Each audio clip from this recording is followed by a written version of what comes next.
Good afternoon from the Superbook.com sports desk. I'm Joe Huck. Titans getting ready for that game with the Giants coming up this Sunday. They selected 6 team captains for the 2022 season. Ryan Tannehill, Derrick Henry, Ben Jones, Kevin Byard, Big Jeff, as well as Ola Adeni. When it comes to Vanderbilt, 3-0 could be a little bit harder coming up on Saturday as Wake Forest has announced that Sam Hartman has been cleared to return to action. This does not mean that he will play on Saturday. It just means that he has been cleared.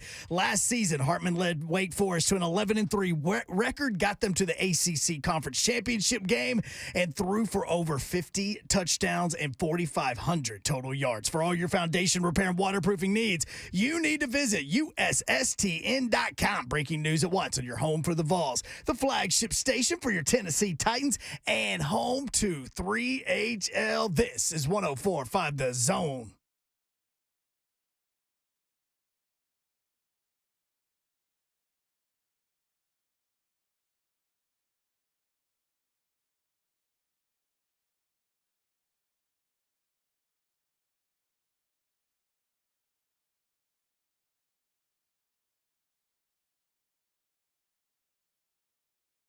Oh, she's already hot. She's already hot. It's NFL opening weekend, and Don Davenport is here for it. Hi. Also, she's back from Starkville. By the way, That's bunk. You know what was bunk? A 2.5-hour rain delay in Starkville. That's bunk. I almost hate to bring this up because I don't know how this story ended. Ugh. So usually when I bring things up, things don't end well. When I don't know how they end. Or if I just bring up random people like, I don't know, Julius Peppers. What's he up to? What? Usually you bring up random people and they're dead. Yeah. So all right. be careful. So Drew Doherty participated in invite Southeast Region, Nike, EHB, all these things, basketball camp over the weekend in Atlanta. So we're in Atlanta. I'm walking through the lobby. I see the television, and I notice all these college football games on, the U.S. Open on, they've got it on damn CNN. What? And oh, I'm yeah, like- because you're in Atlanta.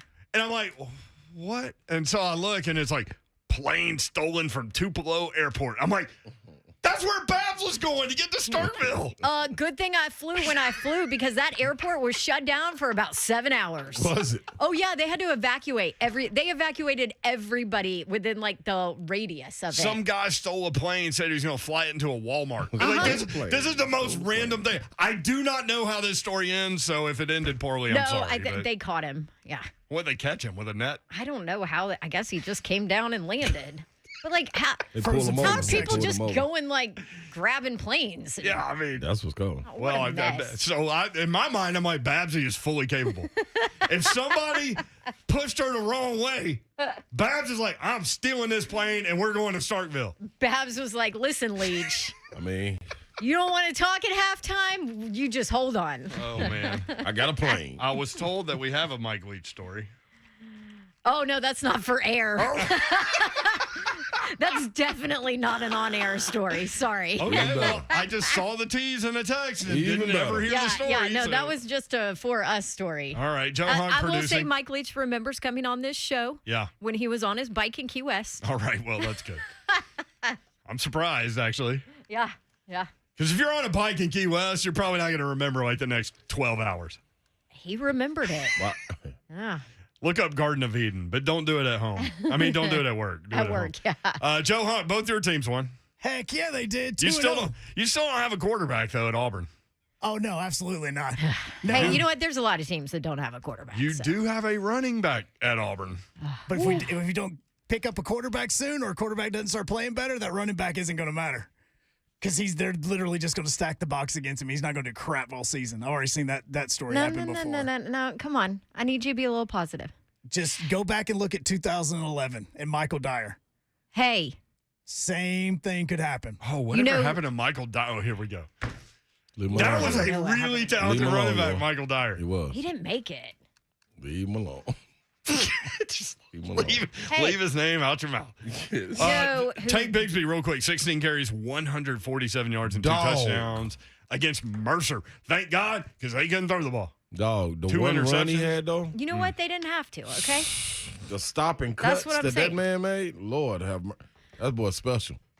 That boy's special, man.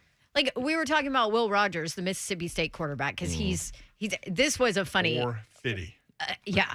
This was a funny Leach quote about it, though, because I'm like, Coach, I'm just curious. I want your opinion on why more people aren't talking about Will Rogers. Is it a product of the system? You know, what is it? Because I watch him play. I see the command he has. I see the leadership. I think he has a good arm. He just doesn't showcase it because he'll just death by 1,000 paper cuts you because he can. Because it works. Well, everybody it's the air too raid. deep safety's your butt. Right. So, yeah. And so I was like, there's 3. a lot of people that don't even have him in their top 5 list of SEC quarterbacks. And he was like, well, those people should just stop making lists. You can quote me on that. I'm like, there you go. That makes sense. So, but anyway, to that point, like I said, well, if you look at him as a next level quarterback, like, can he run at all? Like, is that a part of his game at all? Because one of my team members was like, he's not a next level guy. He can't, he's product of this system, whatever. And so Coach Leach was like, I mean, he can run better than Matthew Stafford. I'm like, okay. Or Peyton Manning. I'm like, that dude just won a Super Bowl. Listen. But like the other list he gave me was like Tom Brady and like, I don't know, Montana and whoever. I'm like, those are all old guys, Coach. I saw Peyton Manning one time run like an 18-yard touchdown run against Kentucky. And that really happened. Like, these are things that happen That's in far life. for him. That's very far. Oh, anything outside of 4 yards? He was on a ventilator on the sideline. But to that point, I'm like, is his thing. Will Rogers didn't have to run. Yeah, right? he does. Yeah, yep. He did. So we got that one right. I did not get the Georgia game right. Yeah. I thought Oregon would keep it closer. Though. Man. I mean, that was okay. You can look at me like that. You're looking at me like I'm 8 and no, I'm looking you're at my you like mom and they got us paid last year, y'all. They did. Like, right? we got to keep rolling with it. We got to keep rolling with Miss it. Ohio State too. Won several others, but blood in the water hit. Yes, Florida it did. beat Utah straight up. What a performance, Anthony Richardson. Great call. Great call. That 2-point conversion. Woo! Hey, man. Hey, what do you think about Florida after watching that game? I don't think they're the 12th best team in the country, but without question. but darn. But they're good. But aren't they? It's Tennessee aren't and they Florida better than you thought? It's Tennessee and Florida for the second place position in the East. In the East. It's not Kentucky. Kentucky's offensive line is going to get Will Levis killed. Goodness gracious. They can't run the ball.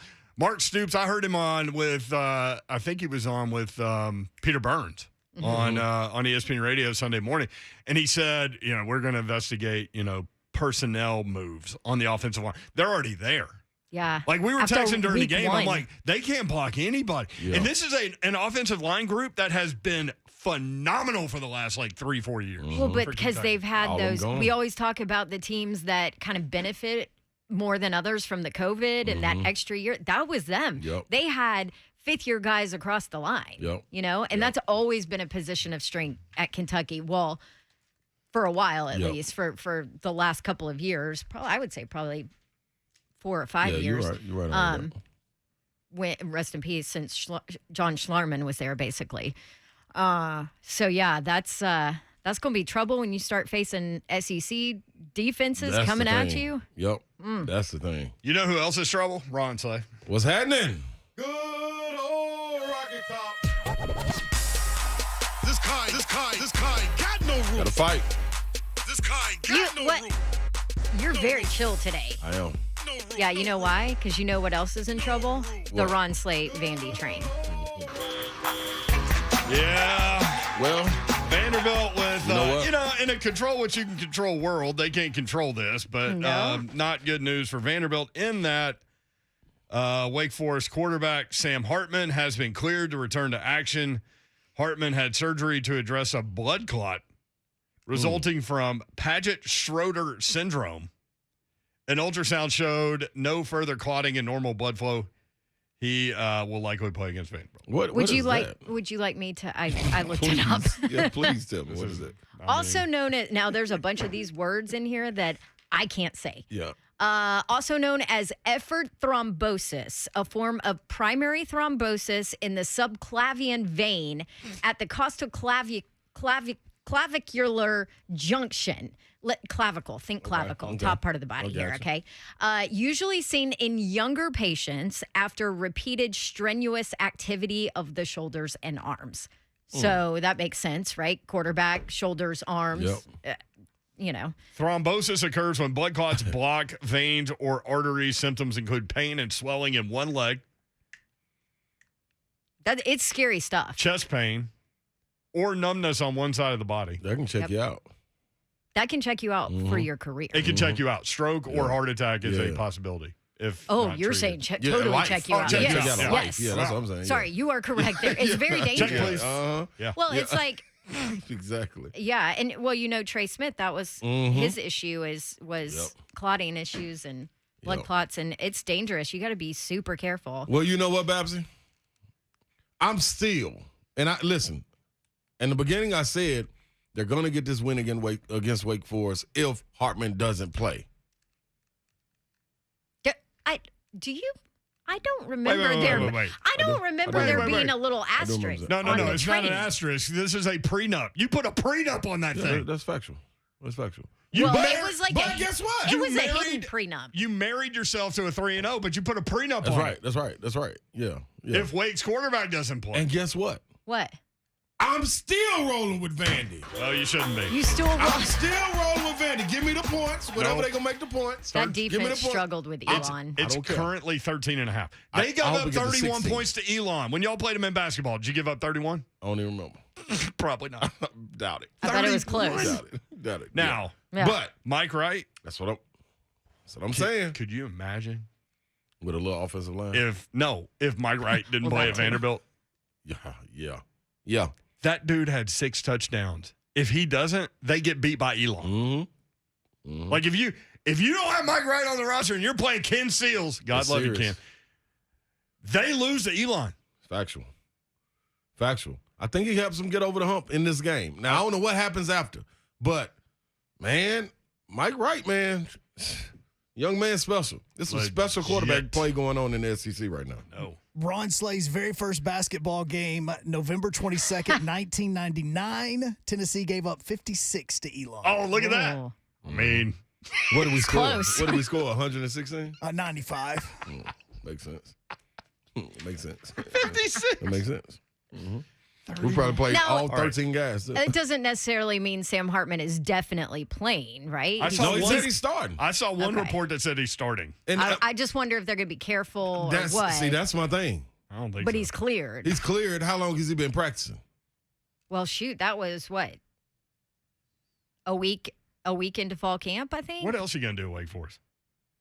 Except practice. Go to class, Oh, okay. study. And then what? Yep. That's Find fine. anchors that they can bring. Vandy quarterback Mike Wright, 18 of 29, 245 yards, 4 touchdowns, 11 carries, 84 yards, and 2 touchdowns. Dog. My man had 329 total yards and 6 touchdowns against Elon. That's 10 already this season for Mike Wright. Ah. Set a record. School record. Clark Lee made the right call, huh? Yes, he did. Now, if you're a Vandy fan, you want something to give you some extra motivation. I did see one power ranking that has them ranked 104th in the country. Yeah, I don't even want people to pay attention to that. I want them to lock in on the game at hand against Wake Forest Prenup. and then beat them. They're going to beat them. You're ripping up the prenup. They going to beat them. Let's go, Vandy. Ooh, I'm rocking with you. They're not going to beat them. I'm not on that train. They going to Slay. beat them. Me and Babs were hanging out at the back, like just Yeah. kind of like having a jumped glass, out? We having a we were glass having. of wine. I was having like a jumped mimosa out? in the morning, but as it came lunchtime towards the evening, But you I was know like, how- you know what? I got to get off this train because I got to go get some Right. wine. You know how the train kind of slows down at the Yeah. stop? Sometimes it doesn't even stop at the stop, but it slows down enough for me Enough and Babs to to- jump Yeah, off. jumped off. Yeah. Yeah, The, we the jumped train off. started Yeah. to slow. Sam Hartman hopped on the train. Yeah. And they Yep. was like, I'm just going to go out the back. Yeah. Like, who's this guy just slinging balls in the back of a train? Oh, that's Sam Hartman. Oh yeah, I'm out. Wait, he's not supposed to be on this train. He's not supposed to have this much responsibility put on the show. Right. Hey, Yes. I will say this though. I'm not necessarily off the train on over season win total yet. I'm they not get either. there. They I'm get not there. either, They but they're get not there. winning Right. this one. Yeah, But not they're going this to win one. this one. Yep. All right, NFL opening week. Titans, Giants coming up on Sunday. It is the late game, 3:20, I think, right? Is the Game kick. week. roll. Voice of the Titans, Mike Key joins us next. We're on hold. Stay there or call back 3:45 and 4 o'clock. We are open. We do have the SEC Slaymaker of the Week coming up as well. A lot of big performances in the league. We did talk about a couple of them. Think Bigsby and Mike Wright. There were a bunch. 615-737-1045, always the number, at 3HL1045 on Twitter.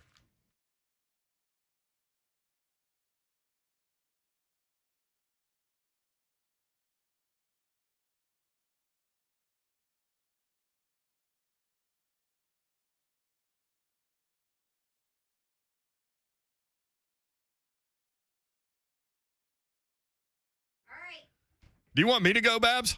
How about that? Go up to Dodge Chrysler Jeep Ram. By the way, I didn't even say the name of the show. I just jumped on the air so fast and furious with all this football. I forgot to tell you that this is 3HL on 104.5 The Zone with Brent Doherty, Don Davenport, and Ron Slade. Gupton Dodge Chrysler Jeep Ram. Babs has tied one on. That doesn't sound right, but that's true. If you want that next new vehicle, I've got my friends at Gupton Dodge Chrysler Jeep Ram ready to help you out. Just go check them out in Springfield, Tennessee, about 30 minutes from downtown Nashville. If you need that next new car, truck, SUV, or Jeep, or maybe a new pre-owned car, truck, SUV, or Jeep, they'll be able to help you. If you have a bunch of kids running around, you don't know what to do, get a Sprinter. They've got tons of Sprinters also.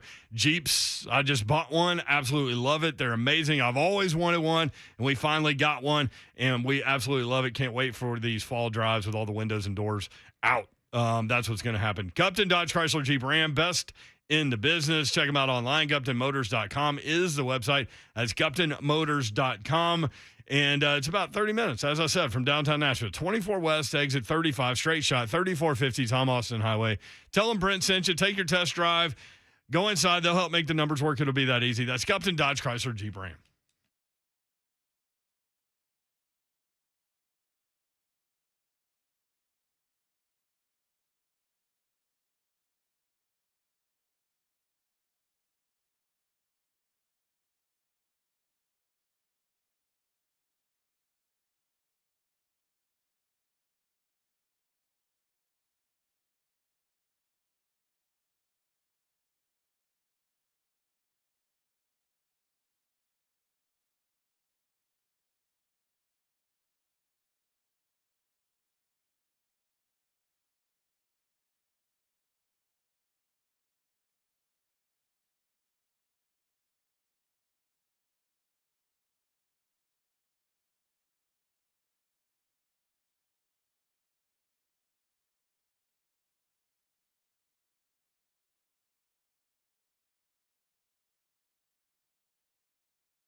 All right, kick off week one with FanDuel. Week one in the NFL, America's #1 sportsbook. It's here, y'all. Join today. Get started with $150 in free bets that's guaranteed, and all you have to do is place your first $5 bet. Sign up with promo code DAWN, DAWN, get in on all the action, and you can turn game day into payday all season long. You get $150 in free bets.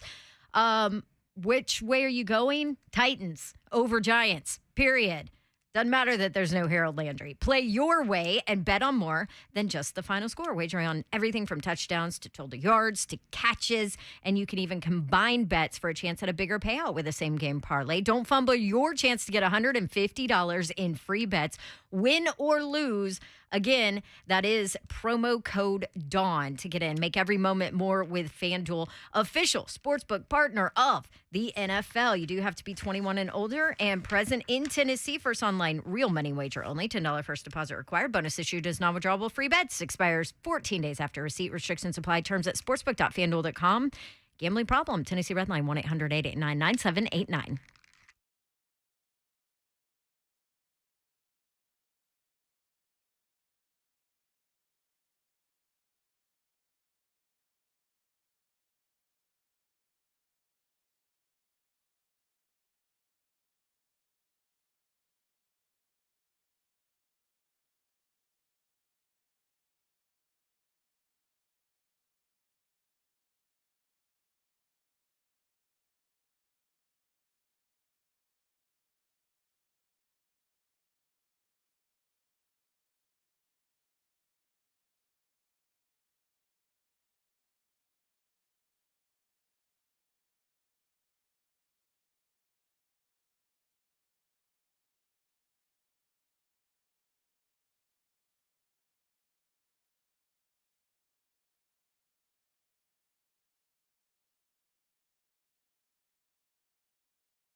3HL 104.5 The Zone, Tennessee at Pittsburgh.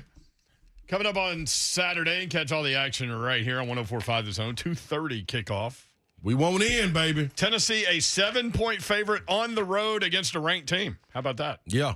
We won't end. It's been a while. I talked to an odds maker type person / personality who said, we've got their power number higher than most people. And then you see the line come out, and I think Vegas in general has their power number higher than most people. Yeah.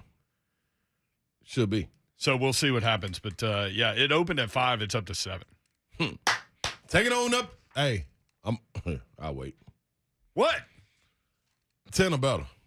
I mean, I did. 10 or better. I watched a little bit of that Pitt game, West Virginia. Yep. By the way, one of the best atmospheres That ever. was crazy. Don't so good. ever That's get rid of great. that rivalry ever That was again. cool. Yeah, that's yeah.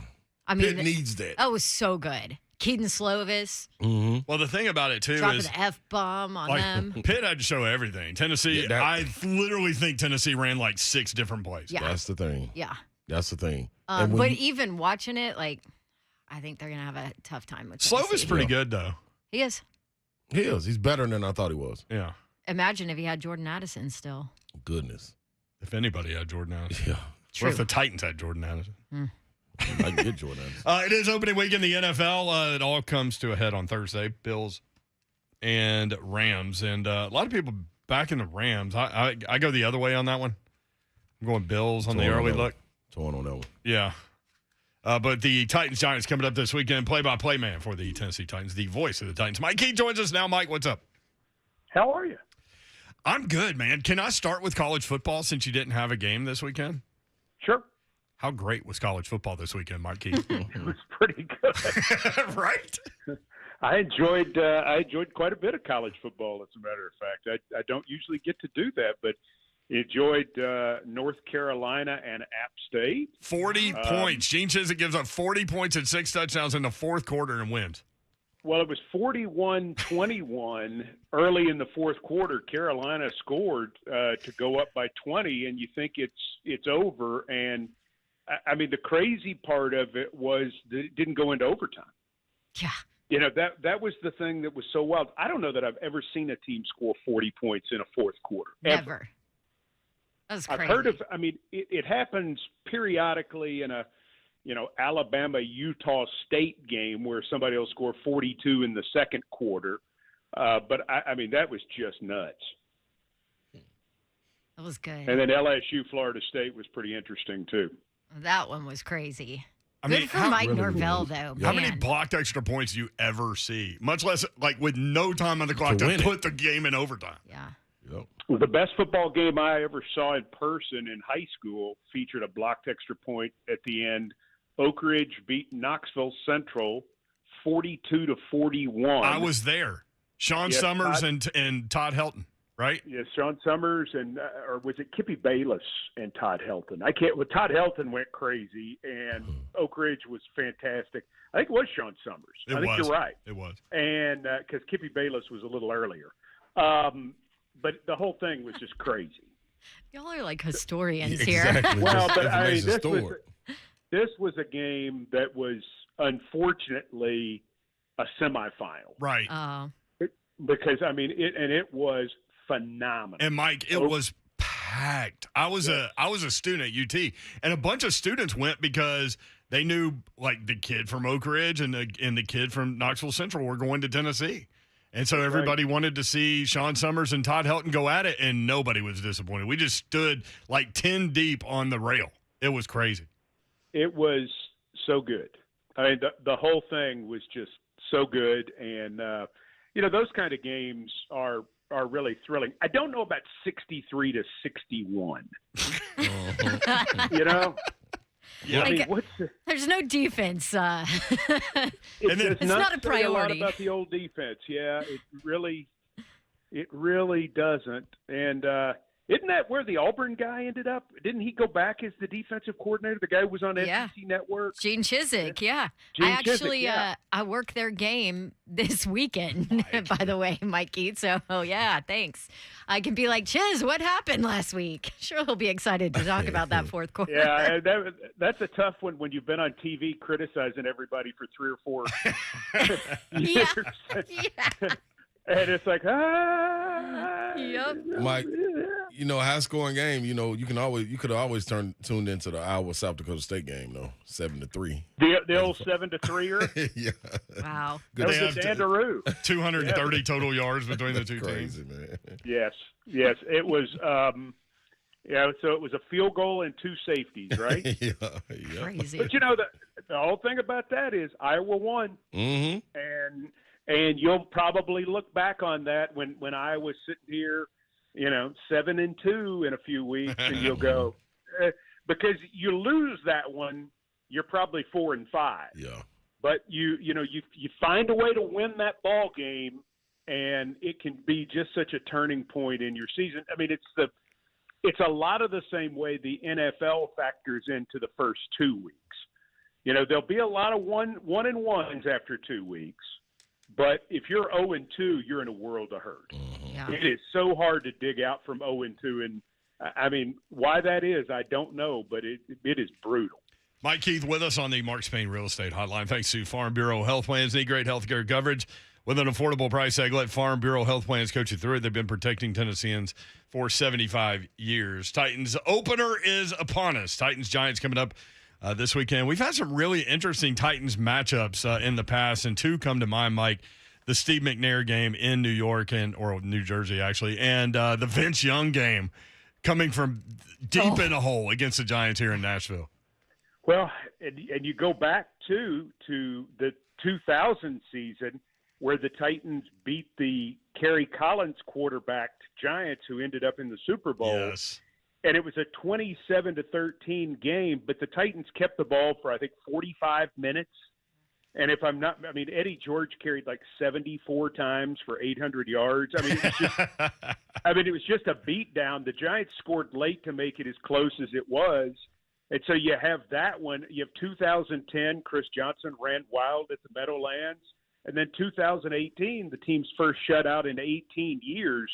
So stunningly, even though the Titans and Giants haven't met a lot, the games have been memorable. The Giants' only win over the Titans in the Tennessee era actually came in 2014, and Odell Beckham got in a fight, I think, with Jason McCourty. I can't remember who he went after. They won 36-7, so it didn't really matter. So when you break down this Giants group, obviously new staff, and the head coach addressed it with you, I think, on the Mike Vrabel show. But you watch the Giants for personnel, then you take a look at Brian Daboll, obviously the Buffalo Bills offensive coordinator in the past. Mike Kafka coming over from the Andy Reid scheme, last 2 years quarterback and passing game coordinator at Kansas City. And Wink Martindale, we've known forever, who's going to blitz you like now. Like he just sent a blitz right now. Yeah, he did. I closed my door because of it. So I think it would amaze a lot of people in terms of how deep into scouting teams get with opponents. Mm-hmm. What do you think about? What do you think about this collection of coaches? I don't think we have any idea, because the whole thing is, start with their passing game. We're not sure who's going to play receiver for them right now due to a lot of injuries and guys coming back from injuries. So people don't know. They signed Marcus Johnson yesterday, the former Titan, to the practice squad. And, I think you've got to feel like that's probably insurance in case they don't have anybody to get lined up. They've got Wan'Dale Robinson, and we know what Kentucky did with him last year, throwing him the ball 100. He caught 104 passes after basically playing running back in his time at Nebraska. So he's a good player. The wild card in this that really puts you, I don't want to say at ease, but at least it lets you know where you're going. It's Saquon Barkley. Don't you think, and I asked Kevin Kugler this last night on the Mike Vrabel show, and Kevin's going to do the game for Fox. Don't you think they're going to line up and try to give him the ball a whole bunch and try to take the pressure off Daniel Jones and maybe win this game with defense? And you just know he's getting it. You know they're going to throw it to him. You know he's going to run it. I mean, you know what's coming. You understand what's coming. And from that standpoint, I think that kind of eases your mind a little bit because at least you have some idea of what to prepare for. Yeah, you look at it, Mike, with a defense like the Titans have, their antennas most definitely would be up. I believe you go into a game like that knowing that you want to put everything on the quarterback to make him beat you, not let Saquon beat you. And a motivated team is a dangerous team. A motivated player is a dangerous player, but I pick the team all day long. So I expect Saquon to try to come in and, knock the rust off and, knock all the hate, if you will, but he's been injured. But want to get that off of him and try to go against a Titans team that if you go out there and show good against them, I think that does a world for his confidence, a world of confidence for him when he moves forward. Sure. Well, I mean, he's tired of being picked on. He's been hurt for 2 years and, tried to play through some things last year, was clearly unhappy with how things worked out a year ago when he rushed for only 593 yards. The bottom line with Saquon Barkley is he's a 230-pound back who's also an outstanding receiver. Mm-hmm. And, that's the part of his game that's so scary is he has big play ability in every end of the field. You're going to line him up out wide. You're going to put him in the slot. Obviously, he's going to be in an I formation. They're going to try to get him the ball on wheel routes. I mean, so much of it is about Saquon Barkley, the same way for the Giants defense, so much of it is going to be about stopping Derrick Henry. Mm-hmm. From a Titan perspective, obviously the terrible news about Harold Landry right before the season begins. What do you think about, who's the next man up, all those things, Adaney, Rashad Weaver? What do you think ends up happening out there, and how does that affect the Titans? It's big. I mean, it's a really big factor for the Titans because there are few players like Harold Landry in the league. When you're a double-digit sacker, to me, in comparison to basketball, you're a 30-point-a-game scorer. In baseball, you're a 40-home run person. I mean, that's what it comes down to. When you can hit double digits in sacks, you've got something special about you. And Harold's other part is he plays in coverage. He also plays the run. Harold is a fundamentally sound, complete defensive player. You're not going to go out and find anybody like Harold Landry, so you're going to have to piecemeal it together. It's going to be Adaney, and it's going to be Weaver, and it's probably going to be members of the defensive line who take turns out there. Tuska may be a guy who gets an opportunity, the guy the Titans just picked up from Pittsburgh. You may end up seeing a guy like Cunningham pick up some responsibilities in different ways that you normally would have given to Harold.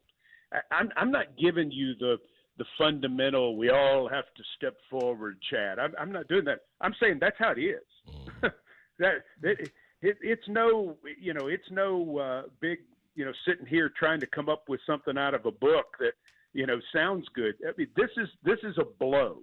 This is one of the 5 best players on this football team, period. And he's not with us. Now, doesn't mean the season's over. Fortunately, the defense is really, really good otherwise. Mm-hmm. And, they certainly didn't want to have this happen, but they can probably stand it based on the fact that they have more versatility. I think, and I talked about it all preseason, the depth of the defensive line may end up saving the day here for what it can do to take up snaps at that role. Derrick Henry back from injury, and just looking at him on the practice field as he got ramped up toward the beginning of the season, I mean, that guy just continues to look even more and more like an alien, a freak, a unicorn, whatever you want to call him. I'm ready to see him out there. All of the above. Yeah, just turn the monster loose and let's go. He's got a lot that he wants to play for as well, and certainly wants to show what he's all about. And, where we want to get these guys in this ball game, it's no secret. We want to get them into the fourth quarter, put them behind 7, 10, 14 points, and hand it to 22 and let them deal with it. They're not bad on defense. The defensive numbers a year ago were not bad. Their problem was on offense. So, getting them blocked up and doing all the things that you have to do to be able to run the ball consistently is a big deal. I think what it's going to come down to for the Titans is, can they take advantage of offensive opportunities? In week one, that's sometimes hard to do. You end up kicking more field goals because you have a false start penalty, or you miss a block, or you drop a pass. Oftentimes you're in a situation where in week one you just don't quite execute as well as you had hoped. This is going to be a situation that if the Titans offense can do that against a Giants defense, again, not a bad unit, not a bad unit at all, but if they can do that and they can get a lead, I think it's going to be very hard on New York to keep up from that standpoint. Mike Keith, voice of the Titans, with us on 3HL. Mike, appreciate the time, man. It's going to be fun. I'm so excited to be in NFL opening week. Yeah, me too. Thanks for having me on the show. All right, there he is, Mike Keith. Big college football fan, too.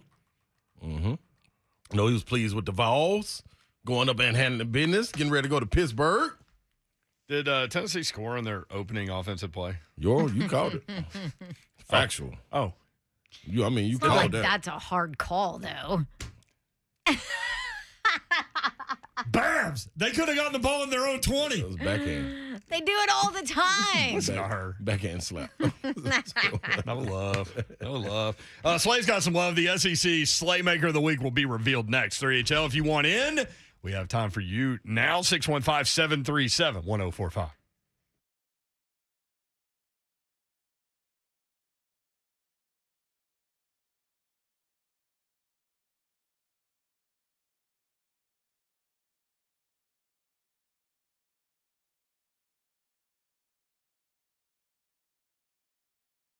Let's go get it, people. Let's go get a car. Let's go get something that you really, really want, that you really want to ride in. Yes, indeed, Music City Autoplex is the place for you. The Uncommon Dealership at 2430 Gallatin Pike North, or 15 minutes from downtown. Either one, it makes sense to go there. And speaking of making sense, you know that car in the driveway?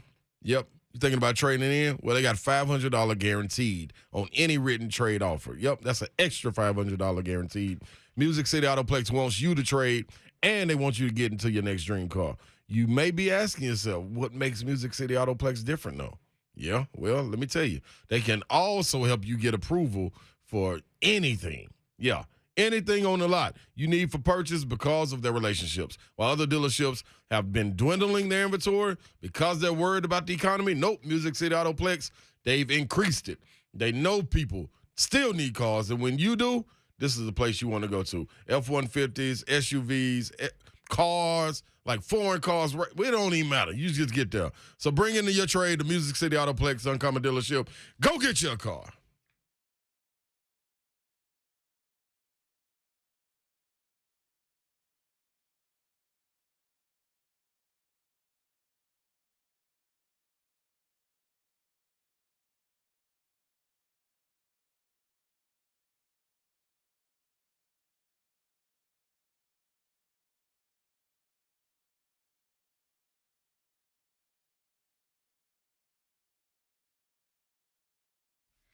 Oh, we are in full football swing. NFL weekend starts this weekend. Of course, college is now really in the mix. I know you're ready, and I know there's no better place to kick off your weekend of football than Scoreboard Bar and Grill in Music Valley. Scoreboard Bar and Grill partnering with us, the 3HL and 104.5 The Zone, to kick off football. Low Country boils, the largest selection of bushwhackers. Can't beat that. And the best live music Nashville right under several roofs. Don't worry about parking. There's plenty of parking, and it's always free. They'll have giveaways every Friday. UT tickets, gift cards, Titans tickets, and much more. Be there every Friday, 3 to 6. Hang out with the 3HL or listen to see what's happening every single weekend at Scoreboard. Brit and Slay football picks, that's going on. 7 games for you to pick every Friday. And whoever beats Brent and Slay wins $250 in gift cards and prizes. Don't forget the world-famous Spasmatics, the best Sunday fun day in Nashville. That's every Sunday from 4 to 7. Scoreboard Bar and Grill, all that and more. Why go anywhere else?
3HL 104.5 The Zone. Was that Bert?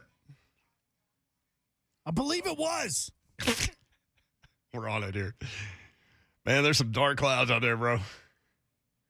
Some storms in the area. It's still a beautiful day in the Music City. I saw Gerald McGrath, former Titan linebacker, tweet something to that effect at like 12:40 in the morning the other day. Oh, he's always positive. Yeah, and I was like, it's a beautiful day in the Music City, G-Mac. You know it. Put your feet on the ground. You know what train G-Mac on? Yeah, but...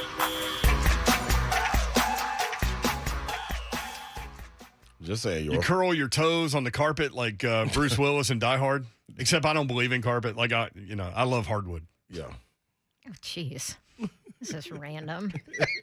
That's all I like the hardwood. Hey, y'all can love carpet. I like carpet, like you get out of bed on a nice soft carpet. Nothing like that, yo. Yeah. And you can get your hardwood, your vinyl, your carpet from Buddy Allen Carpet One. Oh, there you go. Hey. So the the college football weekend was phenomenal. Yeah. For LSU, like LSU's the only SEC team that lost, right? yes, 13-1. I thought LSU was dead and buried. You did too. Dead? Yeah, I tweeted it. And somehow they go down the field, score a touchdown, make it a 7-point game. But Florida State's like, I don't care. We'll just drive the ball down the field. But for some reason, Mike Norvell, who will at some point give way to Deion Sanders, calls a pitch out on the 1 yard line. What are you doing, bro? Trying to lose? I mean, seriously. Like, you've been pounding them. Like, keep going. Like, He didn't call that, did he? yes. It was OC did. Somebody did. He signed off on it. He's on the headset. Yeah, heck yeah. His team. Yeah, So they pitch I it thought out. that was like a bad quarterback decision or something. I mean, They it was, pitch it out. what was it, Garetano?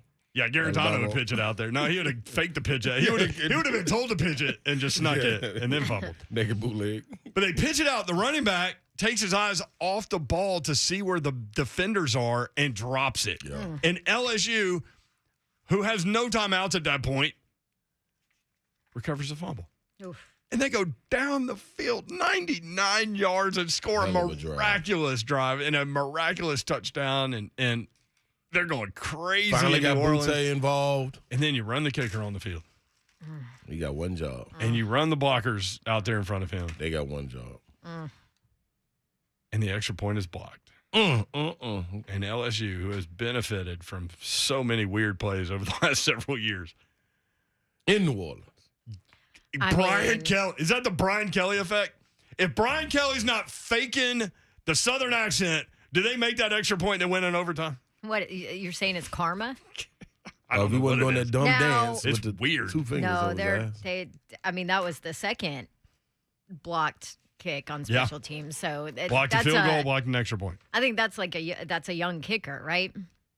Well, I mean, nobody was getting that kickoff. Jan Stenerud wasn't getting that kickoff. No. I mean, that was a gaping hole coming off the left side of the offensive line. Left side been a problem the entire night. I mean, the ball could have been impaled in the defender. But he kicked it like off his side. It actually got up in the air. But no good. Big performances of the week in the SEC. Look, man. Before we get to the SEC Slaymaker of the week, which is going to be a Monday thing, but today is our Monday. Today's Monday. Georgia had the most impressive performance of the weekend, right? The Bulldogs crushed number 11 Oregon 49-3. The Dogs just put a pillow over the Ducks' face and gave them no oxygen. Just go to sleep. No Just go to athletic. sleep. I mean, none. Stetson Bennett, who we all want to see somebody defend because you look at that dude and he just carves you up and you think there's no way this guy's an SEC quarterback. Amen. And not only is he does this against the top 11 team. 25-31, 368 yards, 2 touchdowns, 2 carries, 8 yards, and a touchdown. And then we were talking about the running game. Georgia lost its top 2 running backs, and we talked about Kenny McIntosh. So they use him as an explosive weapon out of the backfield in the pass game. 9 receptions, 117 yards. Christopher Smith at safety is nasty. 6 tackles and interception. That man getting shot out of cannon. Was that one of your biggest surprises this weekend? Oh, I think that's the most. Not for me. Maybe not the biggest surprise, but most impressive performance. Like if a team just wanted to put down, here's what we are, F all y'all. that was Georgia. Like, I knew that they were going to be. You knew they were going to be great, right? Yep. But I didn't know they would be that great right off the bat. Because you're replacing 15 draft picks, an Exactly. NFL record. They lost 8 starters on defense. They lost 5 coaches. Yep. I mean, usually matter. Alabama is the only team in the entire country that can do that and still have that level of success. But that's how they've been recruiting the last couple of years. You know what I'm saying? So I think but you haven't seen this yet. You haven't seen this amount of departure yet. Right. You know? This is true. But this is what that's Crazy. the blueprint for all great teams, and we considered them to be a great team last year. So when you reload, this is what it looks like. The thing that impressed me the most about this team, it wasn't the team. They did what I expected. Stetson Bennett, man. Oh, my gosh. Like that, hey, man, it wasn't about, like I was on Ramon and Will this morning. It wasn't about him just standing in the pocket and the offensive line. When it broke down, you could have told me, listen, man, I'll give you $1,000, man, if you think Stetson Bennett is going to scramble and keep plays alive. No, Stetson Bennett was like, hey, all y'all talking about my Good Morning America performance, talking about how I'm not a legit quarterback. How y'all know I ain't You drunk just right now? hold my now. beer. Yeah. Right now. And I would have felt him. This is what I'm telling you.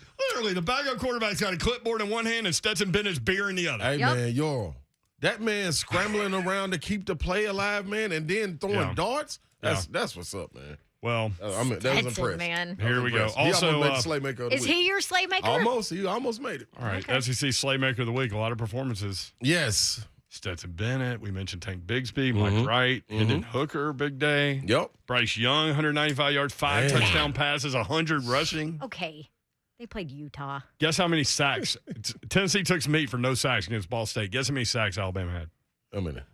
Zero. Same amount as Florida had against Utah. Same amount as Georgia had against Oregon. 0. Yeah. Alabama had 0 sacks against Utah State. With a defensive player of the year coming off the edge. Boy, he annihilated the guy on one point. Good, that running back. Golly. Like, you're going to leave me Come on, alone? y'all. What are y'all doing? It's Will Anderson. They blocked down. He was untouched. Silly. I've got some others. Who are you thinking here, Slay Dog? I'm listen, for the Slaymaker of the week, man, this is going to impact in that game, and I don't think it was one greater than Anthony Richardson. Anthony Richardson, University of Gatorville. What was his You're stats? looking at 17 to 24, 168 yards, 11 carries, 106 yards, and 3 touchdowns. And coming into that game, man, we knew how talented he was. Could he put that into play? Could he make it affect the game? With it not being a blowout or anything? Could you connect on passes? Hey man, the man, like he didn't go through, like we were talking, progression crazy, but when he threw it, that ball was coming off that hand with fire. And then when he ran it, it was all impactful. So I did not think that even though I bet on it, I did not think they could go and get that job done against who did just play? Oh, Utah, yeah. Number 7, because that's how we was hearing how good of a team Utah is. Yeah. So for Napier to Like come in dark and do it, horse, Heisman candidate, all those things, that was what's up, man. And for them to go out there and make a stand, drive down the field, score, hold on, defense step up. Hey, Anthony Richardson, you get the Slaymaker of the week, man. So that's salute to him. Nice. Let's hit Jason in Nashville real quick for the top of the hour. Jason, what's up? How are you? Hey, thanks for taking my call. So I think this might spice 104.5 The Zone up every day if you guys will have Babs just start off spelling your name as you come in as an introduction. So BRENTSLAY. I thought that would be awesome because, she loves to spell out Auburn, so why don't she give y'all the props to do it in y'all corner? So that's just my opinion. No offense, Babs. AUBURN. I'll be. We've already talked about Tank Bigsby. Otherwise, Truth. I'd pick him as my like- Slaymaker of the week. I want. Ooh, golly, it was. They get a gift if they're the Slaymaker? Like, do we send them like anything? You want to send Anthony Richardson like a picture Tennessee hat? Picture of Smokey? We had to work Strikeout on it. wings. We had to work on it. How about just a picture of Slay in his Tennessee gear?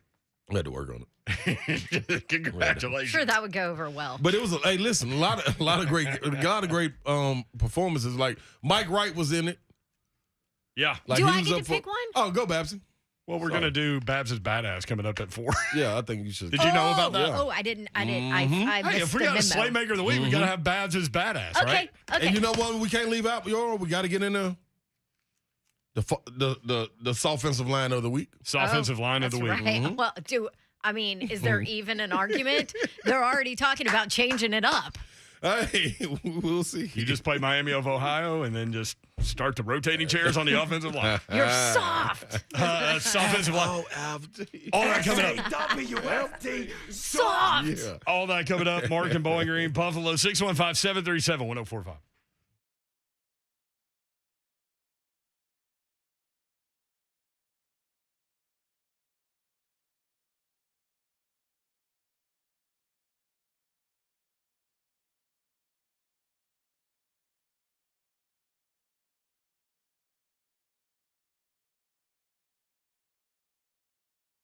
Hello. All right, tomorrow is the day. All of you listening to me talk about LT360, wondering about it, we have our free lunch and learn tomorrow. A couple of spots left. It is a free lunch and learn so that you can learn about what LT360 can do for your health and how they can help you. It's tomorrow, September 7th in Brentwood at noon, lt360health.com. Come enjoy a free lunch, hear about LT360, ask questions, and then head back on about your day. I'll be there.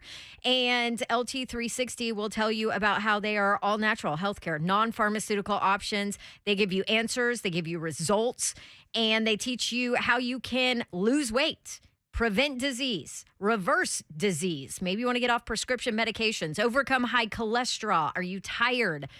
Stress, anxiety, obesity, all of those things. Cellular health transformation is what it is. And LT360 can help you to live your best life now. Here's the deal. Our free lunch and learn is tomorrow. We got a couple of spots left.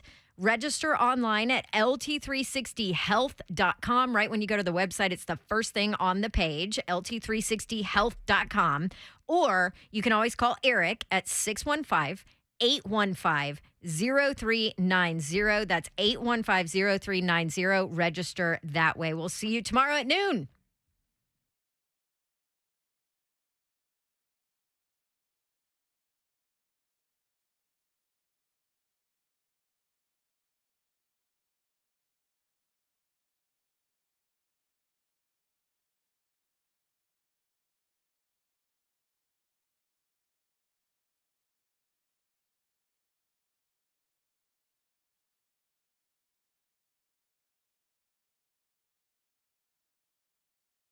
Not sure if you were listening to 3HL on Friday. But if you were, you know what you did? You rolled with the parlay and you got paid. That's right, man. I'm telling you right now, Superbook Sports, that's what I rolled with. That's who got me the bankroll. And you could have enjoyed the bankroll as well. But who knows? Maybe let's try it again. You need to go download the Superbook Sports app or visit superbook.com and start placing your bets now. And stay tuned in to 3HL all week, man, because you never know when I'm going to throw out one of these good picks for you to grab some money.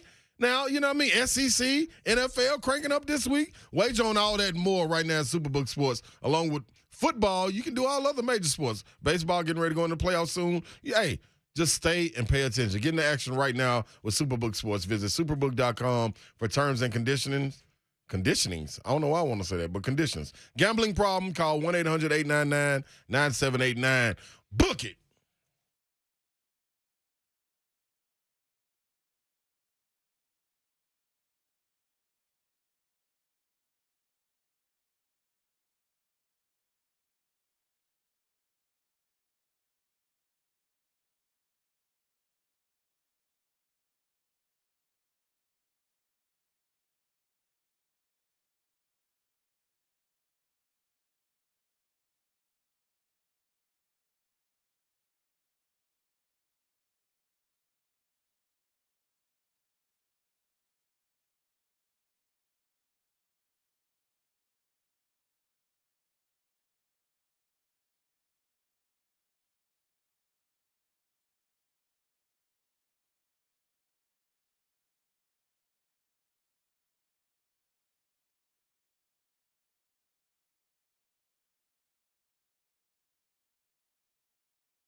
Good afternoon from the Superbook.com sports desk. I'm Joe Hunk. Tennessee is heading into the Johnny Majors Classic, ranked for the first time since week 4 of the 2020 season as they get ready to take on number 17 Pitt. The AP poll just came out.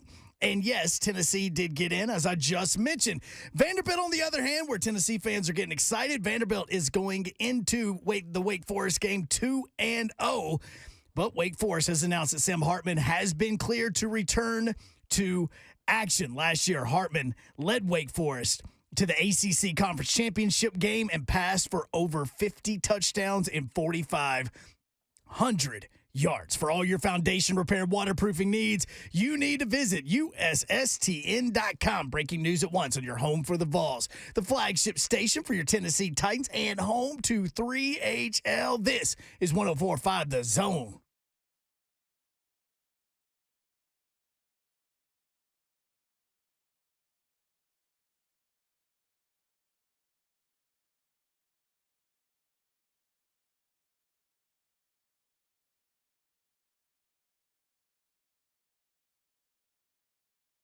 Three HL 104.5 is home, moving fast today because it is the opening week of the NFL season. Let's go. In addition to that, what a weekend of college football. We got a lot to get to. 615-737-1045 if you want in. There she is. She's Dawn Davenport. Hey. That's bunk. That's bunk. That's a little slow, Hunk. Twitch, please. That's bunk. Twitch, please. Twitch, please. It's opening week. Come on. You got to knock the rust off. College football rankings, Alabama number 1. Georgia moves ahead of Ohio State number 2. Props to Notre Dame for keeping that game close. Ohio State ends up winning. Yeah. Way closer than I people thought. gave them for credit sure. for, yeah. What's that? I thought Ohio State would blow Ohio Notre State, Dame. Notre Dame. No, yeah. I knew it, man. I was waiting for that late touchdown from Ohio State, though, just to cover. Yeah. But it didn't happen. Freeman, Ohio man. State ranked 3rd, Michigan 4th. Michigan, by the way, gets the Hawaii train this weekend. Oh, yikes. Props What's to Western that line? Kentucky. Western went out there for 70. like 2 days and beat that ass. That's the crazy part. That's just so disrespectful, dog. If you don't get out here in a week advance in advance of playing us, then we're gonna spank y'all. Yeah, it's like you're just driving by in the middle of the night and just shooting the house up. Just gonna play Hawaii. That's a really hard road trip. I can't believe is. teams are like, I get Vandy, at least it's the beginning of the year, so you can kind of go out earlier and adjust and do whatever. Mm-hmm. But in the middle of the year to make the trip out there, that's difficult.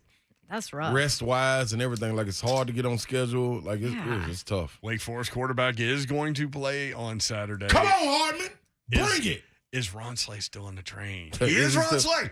Hawk, hit it. Oh. I was waiting on the train. I'm everywhere. Babs took over. You know what that means? That's Babs' what? Your train's off the tracks. That's the problem. Your train's off the tracks. Hunk is off the tracks. You're done. Your train has derailed. I don't care about my reputation though. I didn't know if I should hit the I'm right with Vandy train song or if I should hit your intro. I didn't know which one to pick, so I met in the Just middle play and hit Babs. that reputation. I do. Listen. I See, ain't that's moving. karma for screwing up I'm my moving. first one. I ain't moving. You ain't moving? No. The line went from 6.5 to 13.5. And guess what? last time. I'm taking the Wow. points. So I'm gonna win regardless. That's No matter what- That's a what? move. Mhm. That's a move. Is there another? See, Slay's got tired today, so it's taking him a second. All stuff. No, it's It no. is taking him a yeah. second. It was hey. Shout out to Casamigos and Julio, man. The guys paid me a visit last night. Shout out to Casamigos I can't. and Don Julio because you ran out of Casamigos. Is that what happened? Me? Yeah. No, I just started mixing. Oh, jeez. That was the silliest decision of life. Why would you do me. that? You tell me Dumb. every time not to mix things. That let you know what I was feeling like. Were you watching Clemson, I was Georgia Tech? watching a little bit of it, and then it just got so boring. I was like, dude, It was kind of Hey, boring. Yeah, I only Clemson wanna see fans, I Georgia love Tech y'all, pass. but that was a boring freaking oh my game. goodness, man. Boring. Like, dude, I don't think I bet on y'all all year, Clemson. What did Clemson win by 34? Yeah, and they don't even seem like It seemed was like the they most won by 10. disjointed 34-point win. At 31. They won by Exactly. 31. Most disjointed 31-point win ever. I want to see. I'm almost ready to jump out there on a limb and say Clemson to finish 3rd in the ACC. What? Yeah, From watching that game? just because they just so boring, man. Well, guess what? Sometimes They got that boring D though. wins. Yeah, you right about that. You right about that? So Pittsburgh is ranked 17th. Tennessee is ranked 24th. Yeah, Tennessee is a 6.5 point favorite. Wow, over that line's Pittsburgh changed. on the road. What was it, 3 or something first? 3.5? Watching now, you have to remember, it's hard to kind of tell. You got to remember that rivalry that hadn't happened in so long. Those kids were amped up. You know, it's Pittsburgh, West Virginia, you're talking about? Yeah, everybody was talking about it, but just watching from just kind of a fan watching standpoint, I wasn't all that impressed with Pittsburgh. Florida ranked 12th in the country off that win against Utah. That is amazing. From unranked to 12th. Because they won at home. They were 2.5 point underdog. Anthony Richardson was who he thought he was. That's very true. Now, you know the biggest. Mark Mariani and you called it money line Gators. Yeah. Hey, blood in the water, man. Mark, thank you. Because you would have gone the other way. No, I was going to fly the other way. Very quickly. Like an eagle? Yeah. To the sea? You better know it. Like, dude, thank you, Mark. Man, I hope y'all got in. Y'all better be hey, man, y'all don't want no money. Y'all don't want no money. If you ain't listening, you don't want no money. I ain't going to keep begging you to take no money. I'm like Mark. He was 15-7 last year on straight up underdogs. Money line. Winning. Yeah. That's That's pretty unreal. good. That's tough. And 1-0 so far this year. Yep. Speaking of the Gators, let's go to Chalupa next up on 3 Channel. Chalupa, what's up? Taco Bell. What are you guys doing? How are y'all? Hey, we're good, man. Good. I just want to say, I was really impressed with the way Florida was prepared under Coach Napier. They just seemed more prepared, more physical than they were last year on More both sides of the disciplined. ball. Yes, absolutely. Yeah. And, if Florida would have fumbled and got scored on last year, they would have folded like a $2 tent. But this year, now that Anthony Richardson has the reins and they're letting him just do what he needs to do, he seems more prepared, making quicker decisions with the ball. And I'm excited about where this program's going, more excited about this year, hoping they will stay healthy. And I'm hoping that both UT and Florida are undefeated going into their clash in a few weeks. God, can you imagine? That'd be great. Florida's It's going been to a handle. long time Listen, since that one was that fun. Florida's going to handle Kentucky. They're going to make them one-dimensional. Kentucky's not going to be able to run the ball. We still don't know about Chris Rodriguez, but 1.9 yards per carry against Miami of Ohio, not going to cut it. And just eyeball test, that offensive line struggled. And Will Levis ain't going to make it through the year if they don't fix that. Nope. Because that's all they got. Yep. And Brent, the Gators rushed for almost 300 last Saturday. Yeah. So they're physical, and I can't wait to see the game. Y'all stay blessed and take care. See you, buddy. Bye. 615-737-1045. Is that Kentucky offensive line or soffensive line? You better believe it, Babsy. Like it's not even a question, right? No. So the offensive line of the week is Kentucky? Yeah, no, Kentucky. They reverted back. They reverted back for that. Like, y'all, hey, man, y'all got a Here's the quarterback with that problem. much talent. Come on, y'all. How do you fix that now? Yeah. Well, I mean, just think they went through all of fall camp and put their best 5 out there, and that's what happened. Shout out to the Firebird, too, Barry and Brown. 100-yard. How about that? Kickoff return. Told you, that man's speed is different. Different. You hear me? Yeah, I heard you. I'm trying to tell you. Different. Yeah, you better believe it. Hey, man, dude, anytime you could, like, I knew he was special. Anytime you go play NBA at NBA and you play receiver and they just say, you know what? Screw the game plan. Put him at the Wildcat. And you go beat him? Now, I ain't saying he single-handedly did it, but I'm saying he single-handedly did it. And that let me know this young man is different. And I think we got to see that up there, man. Freshman. That's how you jump into the SEC with a splash. So, offensive line of the week, Kentucky. Way to go, guys. Good job. SAWFT, soft. Yep. Kentucky ran the ball 26 times for 50 yards. You know who else was unimpressive, and I'm surprised there wasn't a lot of flack given to him? Will Levis, by the way, 303, 3 touchdowns. Go ahead. That, with a no line. With this offensive with line. me blocking for him. With getting hit all day. Yeah, we was out there blocking for him. Us four and Nah, Lucas. I don't know. We might I have feel done better about. What else? Can we trade Rhett Bryan for Lucas? We put Rhett B can get nasty now. Yeah. We put Yeah, him he at can. guard. Hey, Shane Beamer, South Carolina. Yeah, what? Yeah. Yeah, just okay.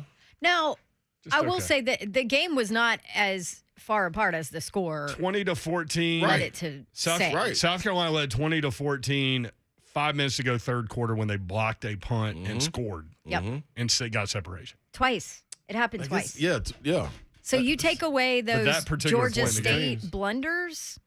Take Beamer ball away in this, Spencer Rattler, 23 of 37, 227 yards, a touchdown, 2 interceptions.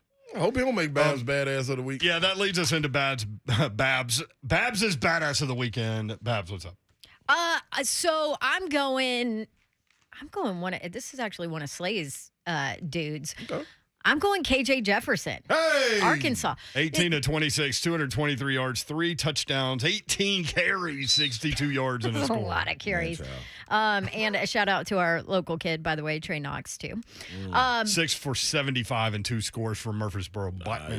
Yes, but that was a huge, huge game for Arkansas. Think about it. I mean, I worked an Arkansas game 3 years ago, or 4 years ago, 3 or 4 years ago, when they lost to San Diego State. Actually, I don't even think it was San Diego State. I think it was a different state, San Jose State. I don't know. Anyway, I mean, like this program hasn't been in those marquee games in this spot where people are talking about them in a long time. And they handled it, and KJ Jefferson came out and handled it. Yes, he did. I mean, he carried them. Yes, he did. The man looked good. Man. And that was huge. Yeah. That was huge for Arkansas to get that one in the books. Yep. So are we going to keep track of this? So the Slaymaker of the week was Anthony Richardson, and Babs' badass of the weekend, KJ Jefferson. Some other bits of SEC news in terms of performance. Mississippi State quarterback, you saw it, Will Rogers, 38 of 49. That's 78%. 450 yards, 5 touchdowns, and 1 interception. I did miss the Georgia game. I got that game. Easy win over Memphis. Yes. And what people aren't talking about a ton is I think that Mississippi State defense is going to give people some trouble. They had a few miscommunications that got them in the second half, but I want to say they held them to like 13 yards on the ground. You know who's in the first half? Offensive line also struggled? Texas A&M. Yes. So can Mississippi State make a little move in the West? Yes. I don't know. Ole Miss linebacker Kari Coleman, 8 tackles, 2 sacks, 5 tackles for a loss for him. A&M wide receiver Nias Smith, 6 receptions, 164 yards, and 2 touchdowns. Bryce Young, 195 and 5 scores through the air, 100 on the ground, and a touchdown. And Hendon Hooker, 221 through the air. 2 touchdowns, 2 rushing touchdowns as well. We hit on Tank Bigsby earlier, 147 and 2 scores. Vandy quarterback Mike Wright, 245 and 4 touchdowns through the air, 84 on the ground, 2 more touchdowns. That's 6 touchdowns on the day against Elon. That's 10 on the young season. And Stetson Bennett was amazing. 25 and 31, 368, 2 touchdowns, 8 yards on the ground, 1 score there too. He said, y'all stop talking about me. Yep. Stop talking bad about me. When we come back, we're going to spend some time with Allan Bell on these point spreads. Pittsburgh significantly ranked higher than Tennessee, yet a significant underdog against Tennessee. Weird lines like that coming up this weekend. And then more of your phone calls. AB from Sportsline.com next on 104.5 The Zone.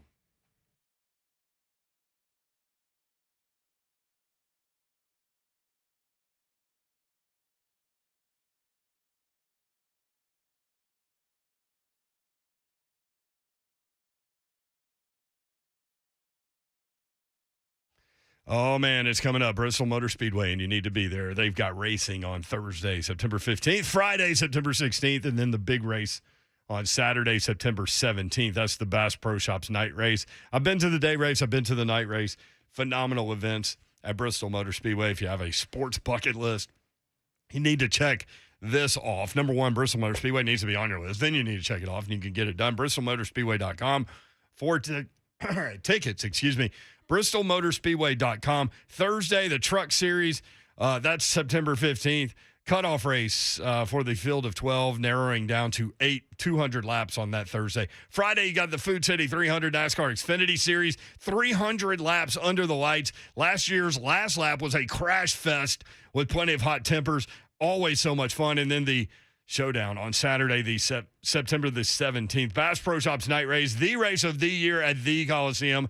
This is a cutoff race for the playoffs. 4 teams will be eliminated from the playoffs. Bristol, producing more hot tempers than any track on the circuit. You need to be there. Tickets, bristolmotorspeedway.com. That's bristolmotorspeedway.com. It's Bristol, baby.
All right, guys, football season is here, and maybe you want a little bonus point so you can sit in front of the TV and not have to do chores or, housework or yard work, any of that stuff.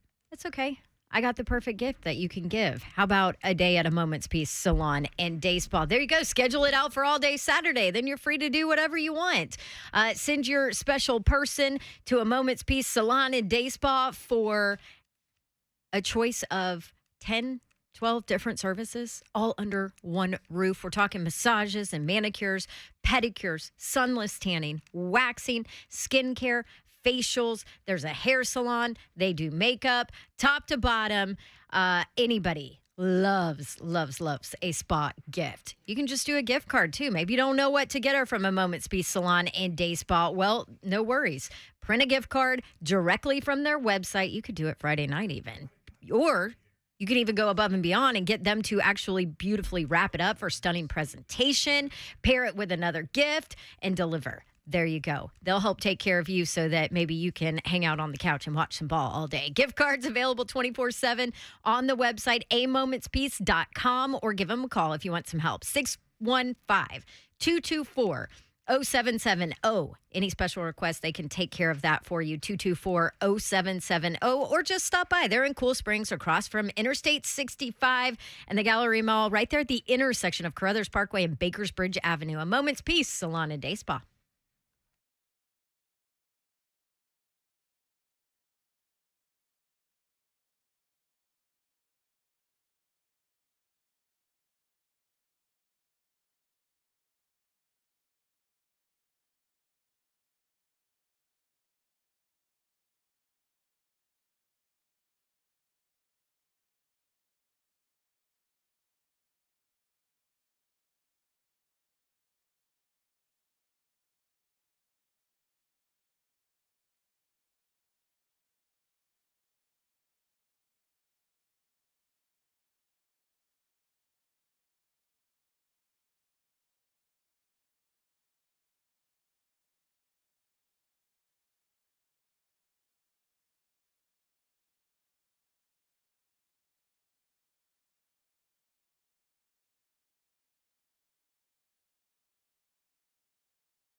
3HL 1045 The Zone.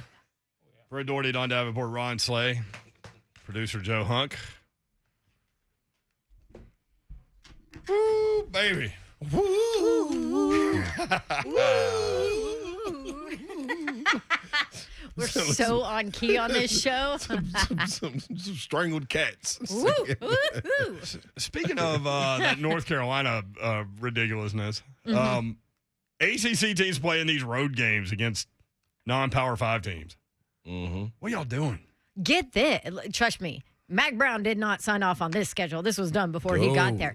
Get this. Their week 0 was supposed to be their week 3 game at Florida A&M, right? And they switched it to week 0 because Mac was like, are you kidding? Like, at least that's a home game. These other 2 are road games. This weekend, they're on the road at Georgia State. Yep. You play at App State and at Georgia State. I know you're a basketball school, but you're North Carolina. What are you doing? You're begging for a loss. Some other notes I wrote down while I was just flipping around all the games. UK, offensive line is a problem. It's offense. Texas A&M, O-line struggling versus 63 scholarship Sam Houston State. Yeah. Had trouble running the ball, had trouble protecting for Haynes King, who did throw he threw it vertically down the field. And you know what, Euro? As he was being hit. The number 1 player in the nation didn't pop off the screen to me. Big fella Nolan. Walter Nolan. Nolan. You texted me about him. I was watching the A&M game, and I completely forgot that he was on A&M. That's not good. No. I had to get him on, look him up. Look, like, what's his number? I think it's 88. So it's like, dog. 88. Was he playing wide tight end? receiver? Yeah. Come on, man. All right, Alan Bell joins us now at Alan Bell 247 Sportsline.com. AB, what's up? How are you? Man, I'm doing fantastic. Now, I will say, I just heard I missed out on some strikeout wings. I got to say, my boy Randall sells me on these wings. He says they're the best in the city, man. I haven't had them yet. I hear they're phenomenal, dude. AB, I'm telling you. Like, hey, yeah. Ronald Sylvester Slade told me that, too. Yeah. Yeah. Factual. Yeah. AB, great games this week, dog. Like, excitement all over. Yeah. I got food in the Appalachian State game. The App State game, I went in there and did a live bet. You took the under? No, I did a live bet like, man, they about to win this. Oh. And they got me. Yeah. I hate live Brutal, bets. man. Dude, live bets are so tough, man. Like, I'm with you. Like, I pretty much, if it's past the first quarter, I don't do it anymore. Yeah. Like, if I can find an edge in the first quarter, like you were just talking about, like with offensive lines, like what they say, if you don't have O-line guys, you will not be getting ring size. Like, you're not going to win games, right? So, if you don't see that in the first quarter, man, I just stay away. Because I've been burned so many times. NFL season starts this week. Allan, who's Allan? AB. Bills favored by 2.5 at the Rams. A lot of people jumping on the Rams. I like the Bills. Where are you on this game? I love the Bills. Look, all right, so since 2000, the team that won the Super Bowl, that first game the next season, just winning the game, doesn't win the spread, they're 19-3.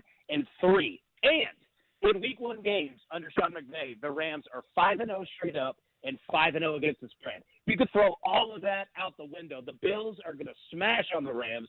Look, because the Rams went all in last year, won the Super Bowl, phenomenal story. It was cool to watch. Dude, they're not going to be the same attitude team. But the Bills are. The Bills are exactly what the Rams were last year. I think they're going to come in chewing gravel. The last time that they played, Josh Allen threw 5 touchdowns, 300-plus yards against Los Angeles' defense. I think he does it again. I think they went outright to get it done. It's a wild schedule in that there are 8 road favorites on this schedule. Yeah. What else kind of stands out to you on the first week of the NFL schedule? Yeah, we've got 6 games that feature divisional opponents. And if you look since 2014, in Week 1s, teams that are in the same division playing each other, the underdog is 75% against the spread. All right, so we've got 6 of those games this week, right? So we've got, you keep going down the list, Patriots, Dolphins, Packers, Vikings, Texans, and the Colts. The Texans are 8.5-point favorites at home. Like that might be a good one there. But yeah, historically, 75% of them. So if you've got 6, I mean, take a look, man. You got some teams that'll cover. See, I always ask myself this question. Like, take that Patriots-Dolphins game, for example. Mm-hmm. It looks like they're begging you to bet the Patriots, the Dolphins a 3-point favorite at home. That makes me want to go Dolphins. Kind of that reverse line theory, sort of. I know. It's amazing, like, the real estate that Vegas books have in our heads of trying to figure out what they're doing. I literally can't go to sleep at night because I'm thinking about, man, Vegas really wants me to bet the Patriots. What should I do? Yeah, like, it's like they're just, like, keeping you, like, trying to get you to walk into, like, quicksand down here, man. It's tough. I know. My wife's like, what are you thinking about? I'm like, you really don't want to know.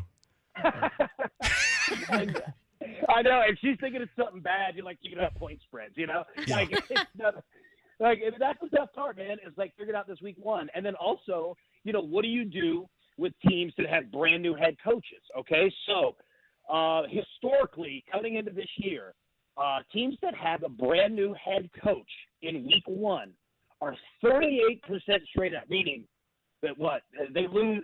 The 62%. Wins. Yeah. There we go. I can't do math at all. But you're in the math business, AB. Yeah. Those same coaches are 64% against the spread because generally they're coming in with probably pretty bad teams, and they're getting large numbers. The Texans being one of those teams, the Jaguars being one of those teams, right? So pay attention to that, man. Like, it's a big thing. That being said, if they're on the road, be careful there. Slay Dog, they're on the road, but I kind of like your Jaguars, Slay Dog, straight up against the Commanders, getting 3. I like it. I'm rolling with it. That's a good one. You like that too, huh, AB? Yeah, I do, man. Like, look, I think that the Jaguars are going to be a much better team than they were last year. Now, that's not saying a ton, but I really do believe in Doug Peterson, man. Like, he's a great guy. Like, he solves the 2 problems that the Jaguars have, at least in the short term. So you get the locker room just back to normal. Everybody wants to go to work again. Nobody's getting kicked. And then number 2, he's a quarterback guru, right? Like, that's your team is Trevor Lawrence, right? So Trevor Lawrence is essentially on his second rookie year this year, but with a guy who knows exactly what he's doing at the NFL level and has won a Super Bowl doing that. So I'm not saying that the Jaguars are going to be great. They're not. But they will be fundamentally better than they were last year just by having just an actual football coach and staff in that offense. Yeah, I'm kind of liking Trevor Lawrence. I think he's going to take a hell of a jump with a guy like Peterson and kind of shock people this year, I believe. So hey, he's got some wide receivers too. And look, remember last year, man, like Trevor didn't play that bad. He just had no one there. But like, I mean, he has, like, you look at his, like, they always say like the hardest throw, is the deep out pattern, right? That dude was throwing that with ease, man. Like, he's got a cannon. So yeah, like I'm with you, man. Like they're going to be a fun little sneaky team to play this year. Allan Bell 24/7 on Twitter, sportsline.com on the web. You want to switch over to college football? Yeah, there's 2 lines that opened that have now increased. One, and I'll start with this: Tennessee at Pittsburgh. Tennessee favored by 6.5. It opened at 5. Why the jump, you think?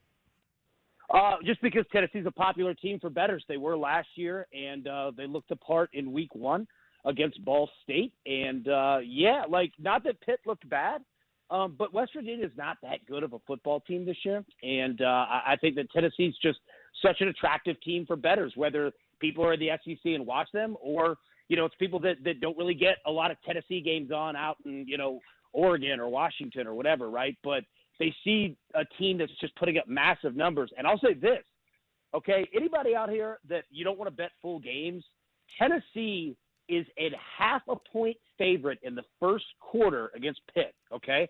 Now, I say that to say this. Since Josh Heupel arrived last year, Tennessee has outscored opponents in the first quarter of games 207-51. Like, they are unbelievable in first quarters. And if you remember last year, Tennessee and Pitt played each other. At the end of the first quarter, Tennessee was up 10-0. So I would say pay attention to that first quarter. Like, they come out firing. And, Brent, got to give you credit too, man. You called it. First play of the game, touchdown. Well done on that. Thank you, Al. That's what your does. Yep. Did you hear that, Dawn? My response was, gee, that's not a tough one. They do it all the time.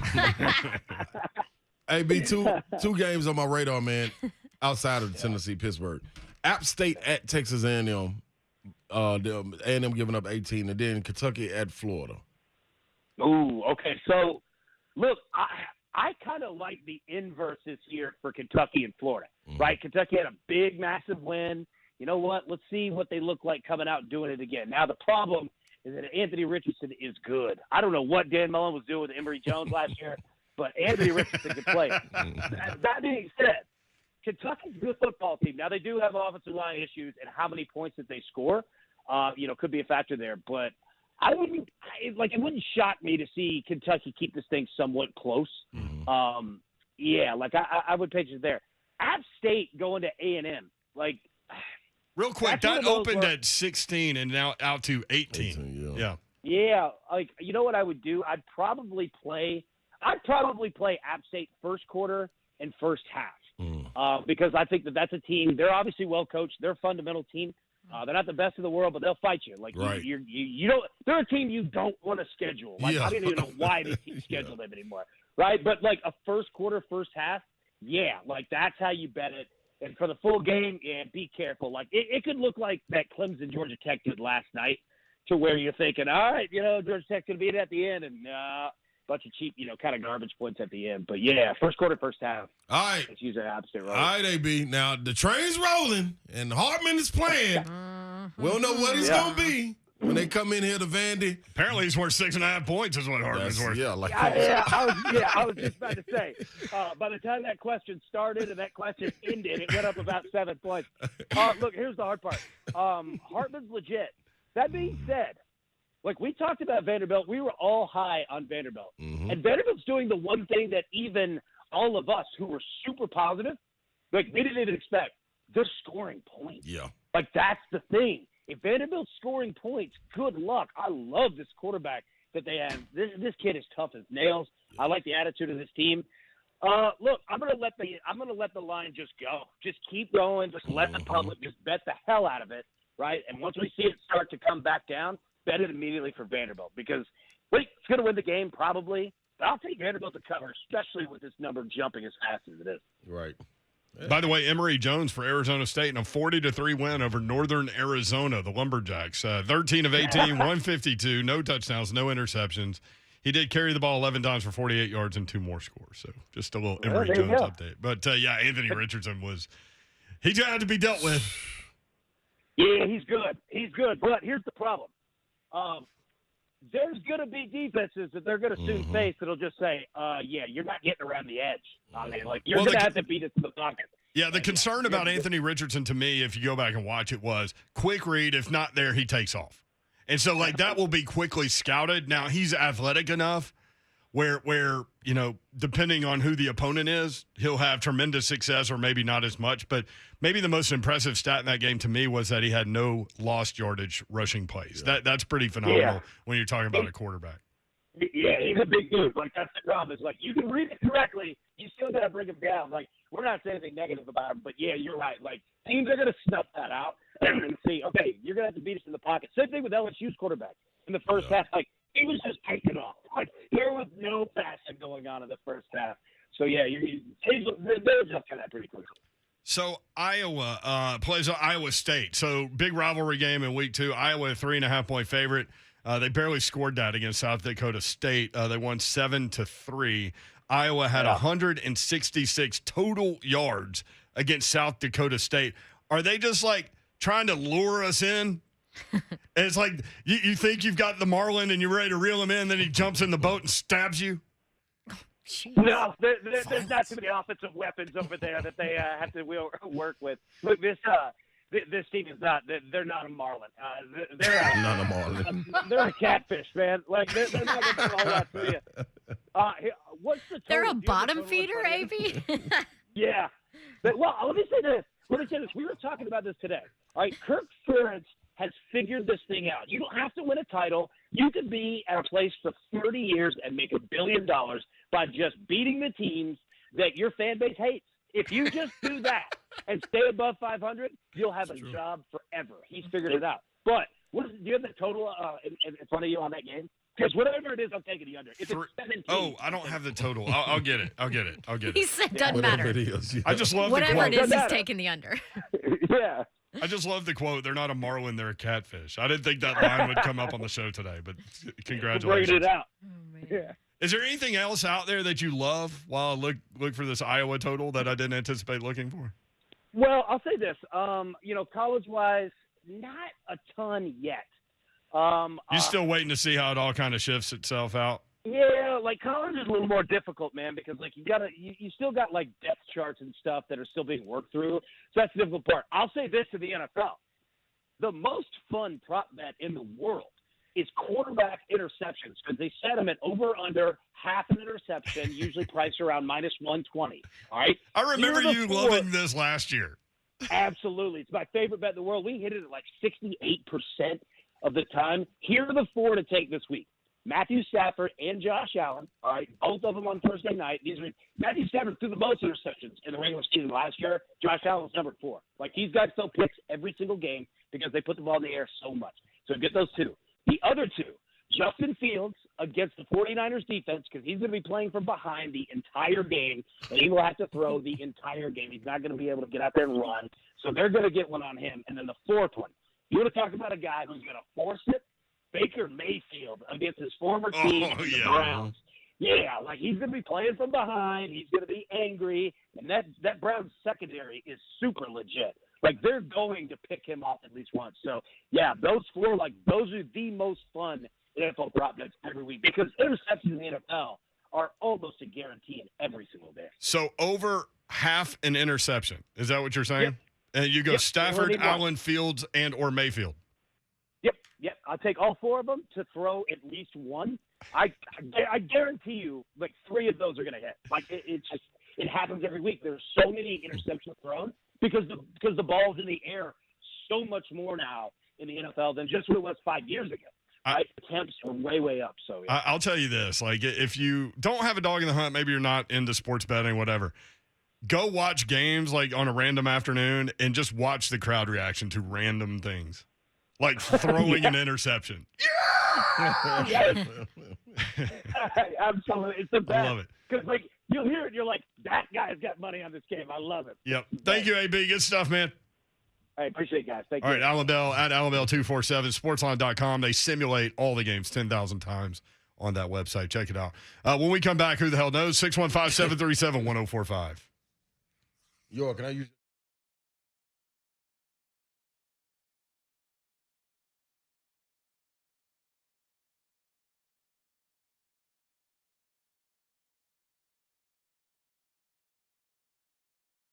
Hey, Jim Wyatt is coming on. It's game week. Oh, yeah. And yes, so we'll have him coming up. Also, Loan Pronto is where you need to go for your game week, rescuing a lot of home buyers and homeowners with great mortgage rates. And they have a 30-year fixed APR in the 4s and 15-year APRs that start with a 3. The rates have started to come back down, and a lot of people out there who had to take out loans with 5 and 6% rates just a few months ago, you can now refinance and shave hundreds off your payments, and Loan Pronto is who you need to go to do it. Super simple process, all digital, super fast, virtually zero paperwork, no hassle. I can tell you this. I know for sure because I used Loan Pronto to redo my mortgage, and that's exactly what it was. It was easy and not a hassle, and I got a great rate from Loan Pronto. They'll get you the lowest rate no matter what your goal is. Not all lender mortgages are created equal, and Loan Pronto known for being the low rate leader. Refinance now. Could skip your next 2 house payments. That'd be nice, huh? LoanPronto.com, 615-499-5780 at LoanPronto.com. That's 615-499-5780. Equal housing lender, NMLS 1661781, subject to lender approval.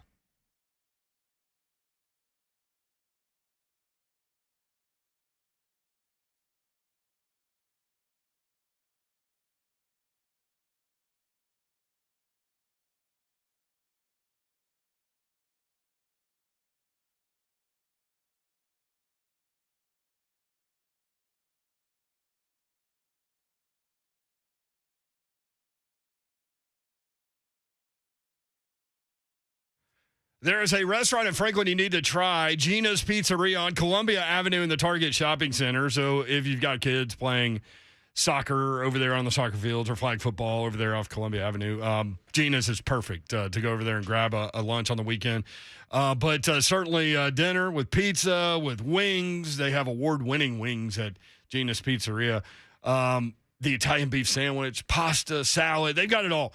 at Gina's Pizzeria. It is football time in Tennessee, and Gina's Pizzeria has you covered for all of your game day essentials, from their one-of-a-kind wings that range from sweet heat to buffalo with various heat levels, to their custom pizzas like their secret menu item, the Chicago Italian Beef Pizza. You cannot go wrong with this one. Order online, Gina'sStonefiredItalian.com, and they will have it ready for pickup right before the game time, the tailgate time, whenever you need it time. And then your tailgate will be phenomenal. Gina's Pizzeria, known for their New York-style pizza. It's really, really good. My kids love it. They ask for us to go there all the time to get the pizza. And, of course, we do it because we love it, too. Gina's Pizzeria in Franklin, in the Kroger and Target Shopping Center on Columbia Avenue. Check them out. Gina'sStonefiredItalian.com.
3HL 1045 The Zone. What up, Slay? What's going on, Yor? Hey, Babs. It's like a vapor trail of Babs coming through here. Just sliding on through. Yeah, Titans Giants coming up this weekend. 3:20 the start time. Noon is where you'll catch all the action, beginning with the Lee Company countdown to kickoff right here on 1045 The Zone. Will the Titans live up to? I mean, not the Titans. Will the NFL live up to what the bar that college football has set? Always. Because there's been some excitement. Always. Always does. Okay. I'm kind of different. I love college football first, NFL second, but most people are the other way around. I think you're college football. You're college football, right? Definitely. Like, so all three of us agree on that. But the NFL controls the world. Jim Wyatt joins us now. He's got all the content that you need for the Titans at TennesseeTitans.com. Jimmy, it's game week. What's up? Not too much. Hope you guys are doing well. Doing well. So let's start with cornerback. So Roger McCreary penciled in on the depth chart as was released. What do you think about that with regard to Caleb Farley and where he stands? Well, I think we're going to probably end up seeing, a combination of a lot of different guys, not maybe just Sunday, but maybe moving forward as well. And you got to factor in, the injury report as well, which will come out for the first time tomorrow and see what that looks like. I think the Titans have got a group of corners, from Kristen Fulton to Caleb Farley, to Roger McCreary, Elijah Molden, throw Ugo Amadi in that mix. And I think they've got guys capable of doing different things. We haven't seen Elijah Molden in a couple of weeks. And so you wonder what happens with him as far as availability goes on Sunday. And if he's not available, then I think you got to start thinking about other guys who could be in play. So I think all of them are going to play. The depth chart is what it is. I mean, people try to read too much into it sometimes. Reality is, just because a guy is listed as a starter at some positions doesn't necessarily mean that's going to be the case. I noticed that Danico Archer listed as an outside linebacker, and obviously they're going to have a lot of guys playing there. And the same thing with corner. I mean, you're going to have a lot of different guys in the mix there, and then we'll see what it looks like when things start happening on game days. So with the Harold Landry news, who do you look at on this defense and say you are going to have to step up the most? Well, I think it's going to be a combination of a lot of guys. I think Oladaney is going to get a lot of opportunities. I think Rashad Weaver is going to get a lot of opportunities. I mean, those are the first two, and then obviously they bring in, they signed a guy off waivers, Derek Tuska from Pittsburgh. He's going to have to kind of get up to speed. But I think between Ola and Rashad is who I look at. I know Danico's is listed as an outside linebacker, but I think we've seen him play and know in some formations, you could see him, standing up, but they're going to play a lot of guys, and I think probably I'd answer that question by saying probably a combination of Rashad Weaver and Oladaney to start. Jim Wyatt with us on 3HL at J Wyatt Sports. All right, Ryan Tannehill again, no preseason game reps, but all indications look like he looked good in the preseason. He's ready. I can't wait to see what QB1 looks like coming off that playoff loss and having an offseason to kind of think about that and recharge and all of those things and get out there for the 2022 season. Yeah, and I thought he did look good, and I'm not one that thinks that you got to get some live reps in preseason games. I think that's kind of overrated, working the rust off. I mean, if he'd have played a series against, in the last preseason game against the Cardinals, that really going to help him 2 weeks later? I don't think so. But, a lot is on the line for him and the team this year. I think he's been good this offseason, but we can't ignore the fact that he's going to be out there for the first time with a bunch of guys he's not used to being out there with. That includes Robert Woods, a veteran who's going to be playing his first regular season game as a Titan. That includes Traylon Burks. That includes Kyle Phillips. That includes, Chigakonkwo and Austin Hooper. I mean, and playing behind an offensive line that is reshaped this offseason. So a lot is on Ryan Tannehill, but certainly a lot is on the guys that are going to surround him and you hope they can work through some things sooner rather than later. But some guys got to step up around him, not just him, but some guys playing for the first time, and it's really going to hinge on how this first part of the season goes, on how some of that stuff transpires. Well, Jim, football is officially here, and it's been here for you for the last 2 weeks. And I just got to ask you, Jim, like, it's a big game going on over on West End come Saturday. I don't know if you have an eye on that game or not, but I will. I don't know if you heard about the sleigh train. It's rolling, Jimmy. I hope you own it. I hope you're on it. Ryan's looking pretty smart so far. Uh-huh. But I don't know. Wake Forest is a totally different animal coming in here. Especially with their quarterback back in the fold. I thought that was going to be a tough game for Vanderbilt, even without him. I've been encouraged by Vanderbilt's offense through 2 weeks, but the second half against Elon, that defense is a little bit shaky. Too many flags, that were earned flags, and too many breakdowns. So they better get better, or you're undefeated pick after 3 games may not go so well. This is true, Jimmy. I love it. Titans Giants coming up on Sunday. You catch it right here on 104.5 The Zone. All the content, TennesseeTitans.com. Thank you, Jimmy. Appreciate it. Okay, y'all have a good one. Thank you. All right. Catch us on Zone TV, Twitter, YouTube, Facebook Live, and Twitch. Twitch, please. Peyton. Hey, Brent. Hey. Didn't you say Notre Dame didn't deserve to play in the game on Saturday and we get blown out on national television? Good one, bud. A couple of things there. Number one, I did not say they didn't deserve to play the game. Well, first of all, I wouldn't have let you say that. Like, what you mean don't deserve? They were the to 5th play? ranked team in the country as a 17-point underdog. I simply pointed out that they probably didn't need to be ranked that highly. And, yes, I missed that one. But, Peyton. But they also still lost bad. Wait. Peyton needs to show me his undefeated pick record. You get them all right, buddy? Got the Mississippi State game right. Got a lot of other games right. You miss some, you lose some. I missed that one. I said at the beginning of the show.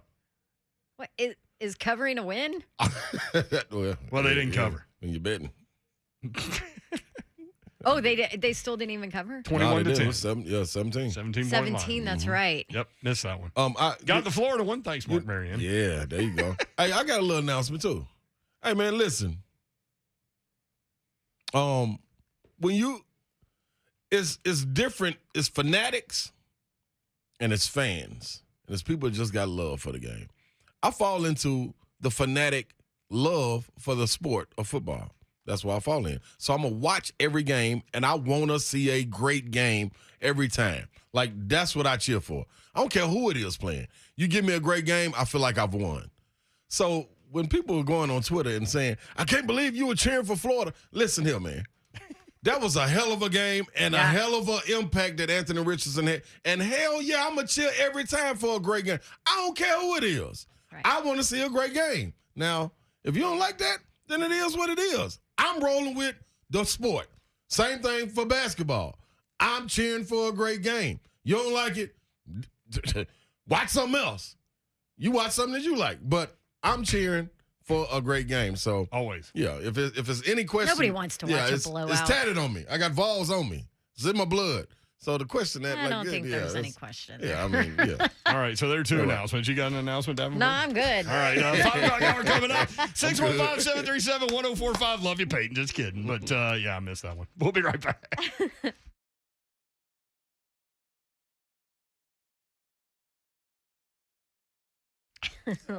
Everybody with announcements. How about my announcement here? I'll give you an announcement.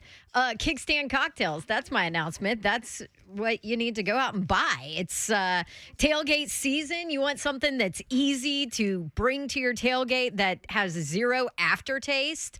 That would be Kickstand Cocktails. Real spirits, crushable spice. The only canned cocktail dedicated solely to spice. And this is one of my favorite parts about it. Besides the taste and the 0 aftertaste, only 105 calories. No added sugar, just 3 grams of carbs. You can bring 15 of them to your tailgate. Jump on in there. No problem. Only 105 calories a can. My favorite flavor, roasted jalapeno cucumber. Sounds kind of sketchy, I know. But trust me, if you try it, you're going to love it.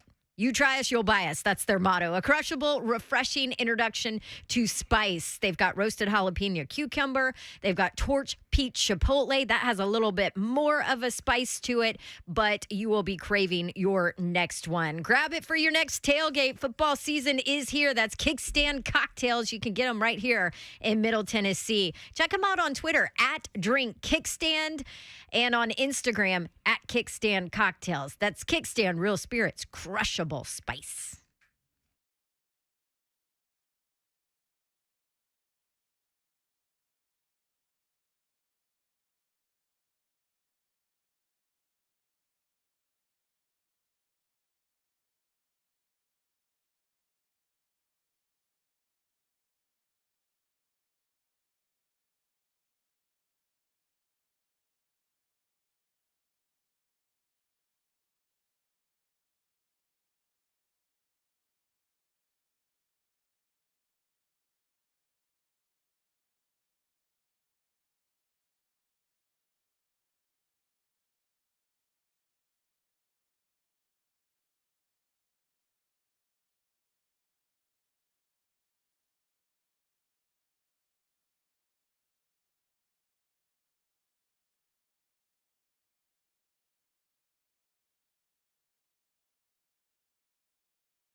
Good evening from the Superbook.com sports desk. I'm Joe Hunk. Vanderbilt, Wake Forest happening Saturday morning at 11 a.m. on the SEC Network. And that line's kind of moving up right now in Wake Forest's favor, mainly because of the news about Sam Hartman. If you missed it earlier today, he has officially been cleared to return to the team. Now, last year, he actually threw for 50 touchdowns, 4,500 yards, and led Wake Forest to an 11-3 record, as well as the ACC Conference Championship game. Tennessee getting ready to head up to Pittsburgh, and the new AP poll is out, and Tennessee will be playing a top 25 matchup for the first time in almost 2 years, as the Vols are now ranked number 24. Pitt still sitting there at number 17 and getting ready for the Johnny Majors Classic on Saturday. For all your foundation repair waterproofing needs, you need to visit USSTN.com. Breaking news at once on your home for the Vols, the flagship station for your Tennessee Titans, and home to 3HL. This is 104.5 The Zone.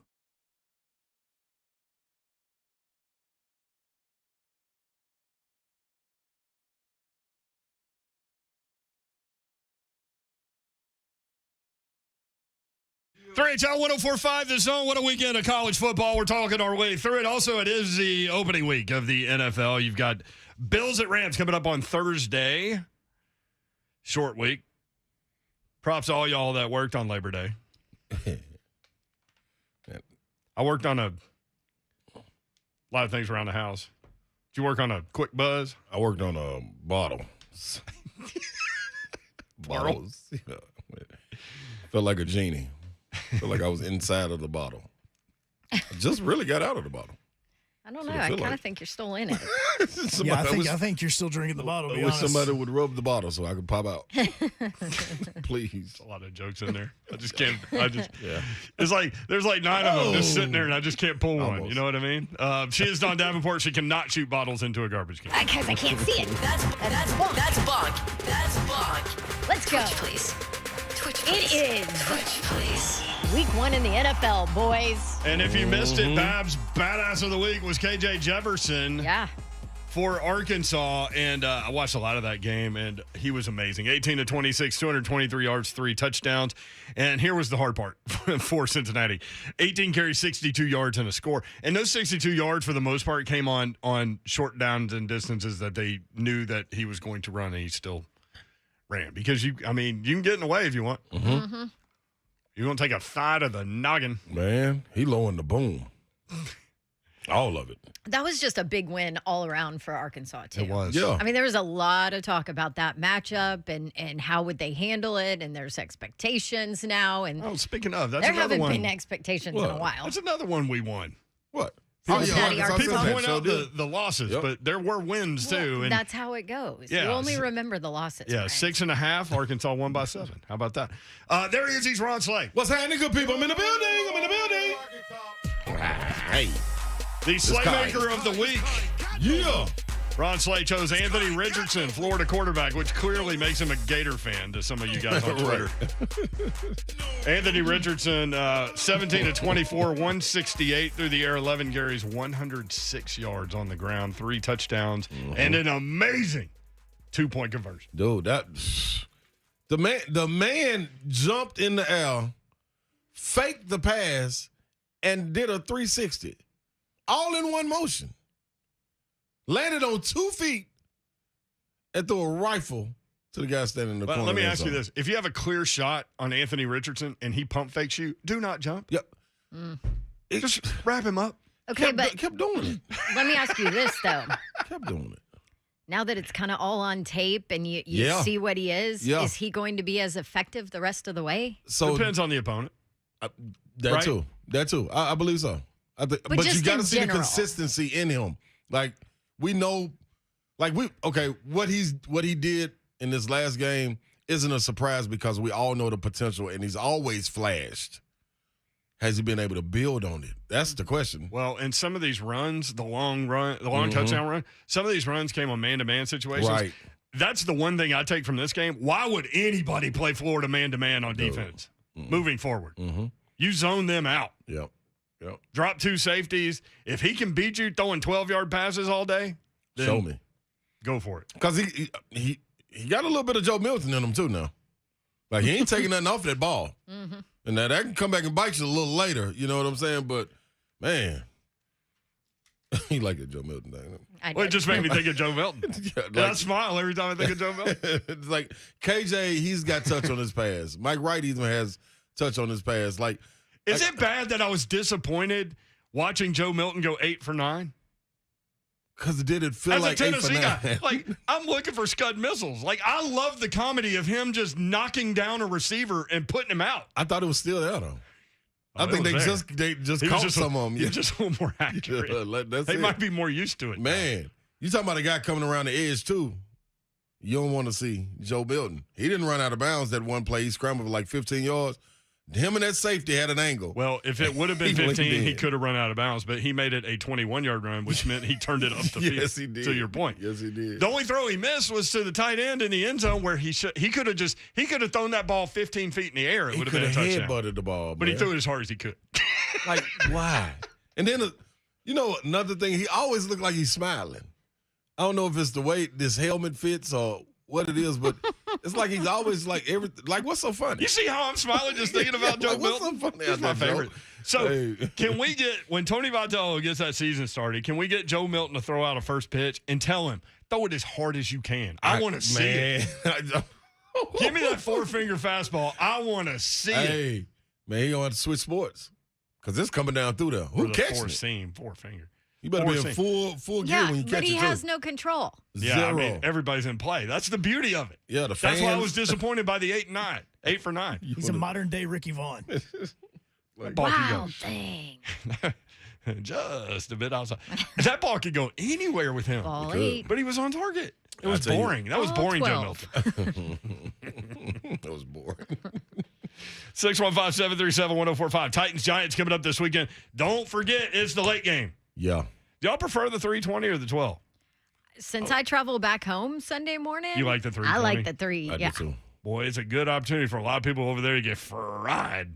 Well, guess what? You can come on to the VIP tailgate where I'll be hosting too, and I'm That's gonna be right. getting fried. Yeah, so slide on out 3 hours before the game, every home game. I mean, that's 3 hours of extra tailgate. Yeah. It's not like people back the tailgate up. They still come at the same time. Yeah. Yep. Yeah. Ooh. 615-737-1045. So it was interesting about Florida, Kentucky. That's a Florida 4.5-point spread. Yep. But I'm kind of with AB on that one. You go into a game, and based on what you saw from both teams in the opener, you're like, okay, Florida's going to wax them. Mm-hmm. Mm-hmm. But here I go again. See, this is what I'll be thinking about late at night while I'm laying in bed and can't go to sleep. I'll be thinking about, why is Kentucky only a 4.5-point under? You're gonna trick yourself, you are. See? But I will say Rodriguez was out Yeah. last game, and their best defensive guy, I forgot the linebacker's name for Kentucky. He was out as well. Yeah, they got multiple layers out. Yeah, so yeah, I wonder did he sit those guys in that game knowing that this game was coming up. So be interesting if they go down there and play without them in the swamp. I don't know. Good night. You don't really have the luxury of sitting guys, right? No, you don't. But I think he had to. I think those were the guys that got involved in Right. the off the field But thing. I'm saying. but Oh it yeah, I got you. But it was weird because Stoops was like, in his press conference, he talked about them being suspended. And then somebody asked about it, and he goes, well, they're not suspended. Yeah. But blah, blah, blah, blah, blah. I'm like, they're not suspended, but they're not playing? So what is that? Take a day. Some of these coaches, man, they just think they go up there and tell you anything They they want do. to tell you, and you're going to believe them. Fried ice cream. Want some? Yeah, we got a lot of it. Matt is in White House next up on 3HL. Matt, what is up, bro? Hey guys, just wanted to call in and go ahead and get the Florida and Kentucky discussion going because as many of us are big Kentucky fan in Nashville, but Yeah. I would love to hear you guys' opinion on this. You guys being UT guys, Mm-hmm. Ron and you, who you pulling for? Kentucky or Florida? I mean, that's See, I really don't think for you guys. it's funny. People don't believe us when we say this, and I'm gonna say like what an SEC coach says, and it's like SEC coaches tell you what they think you'll believe them no matter what. This isn't that, but I'm telling you, like when you get this job, you look at things in a different way. Yeah, you want your team to win, but we all know great people at all these schools, so it's not like we cheer against people. Right. It basically comes down to where is our money going. And so that's where what, mine's going. and I haven't dove into that matchup yet because like for us this is Monday, right? So we're gonna have to get on it. But Florida and Kentucky is certainly an interesting matchup. Thank you, Matt. We will definitely break that game down as we roll through the week. Kentucky at Florida, Mississippi State at Arizona is an interesting one because they're having to take that trip. Yep, Mississippi State is. The line has gone from State by 7.5 to State by 10.5, which makes me think I might be late on that one. Dang it. You know what? It's a lot of interesting games. South Carolina at Arkansas. There you go. Beamer, y'all got it. I know. Listen, I'm taking Arkansas in this game. Yeah. But Beamer, y'all got to go show something. Like, this. Now that being said, Georgia State's y'all stop giving me that look. Both of you. Look at both of you. Look at give me that look. With 5 minutes to go in the third quarter. I mean, Georgia State has a quarterback that can't throw the football. At least he couldn't in that game. So it's tough when you're a quarterback. But they can run the ball. They've got a veteran O-line. Like it's not, you're not talking, this is a Georgia State program that beat Tennessee in 2019. It's like true. this is not a, this is true. Sam Houston State kind of Texas program. A&M Like struggled Sean with that, too. Elliott, but Sean Elliott has done a lot with this program in a short amount of time. I agree. Having said all that, I'm going Arkansas minus the 8.5 right now. And I completely agree with you. Listen to this. I think it's going to go up. I'm just pointing out. That's all. Missouri at Kansas State. Kansas State is 7.5-point favorite. I'm just rolling through the SEC games. Yeah, Alabama at Texas. Alabama by 20. Appalachian State at Texas A&M by 18. Aggies. San Jose State at Auburn. Auburn by 23. And Tennessee at Pittsburgh. Tennessee by 6.5. Wake Forest at Vanderbilt. That line has gone from 7 to 13.5. Let's go, Van. Get ready, Mike Wright. All right, Buck Reising coming up next. 3HL 104.5 The Zone.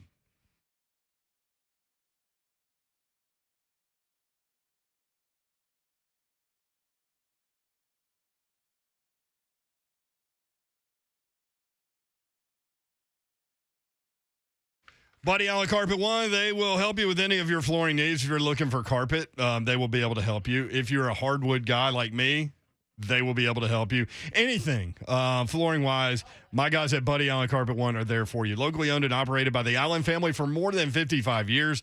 Zach, Jenna, and Judson Allen are in the store every day. So give them a call. They'll be there all the way through the process, the entire process, including the installation. You don't get that from the big box stores, but you do at Buddy Allen Carpet One in Donaldson, 615-883-3289, BuddyAllenCarpet1.com.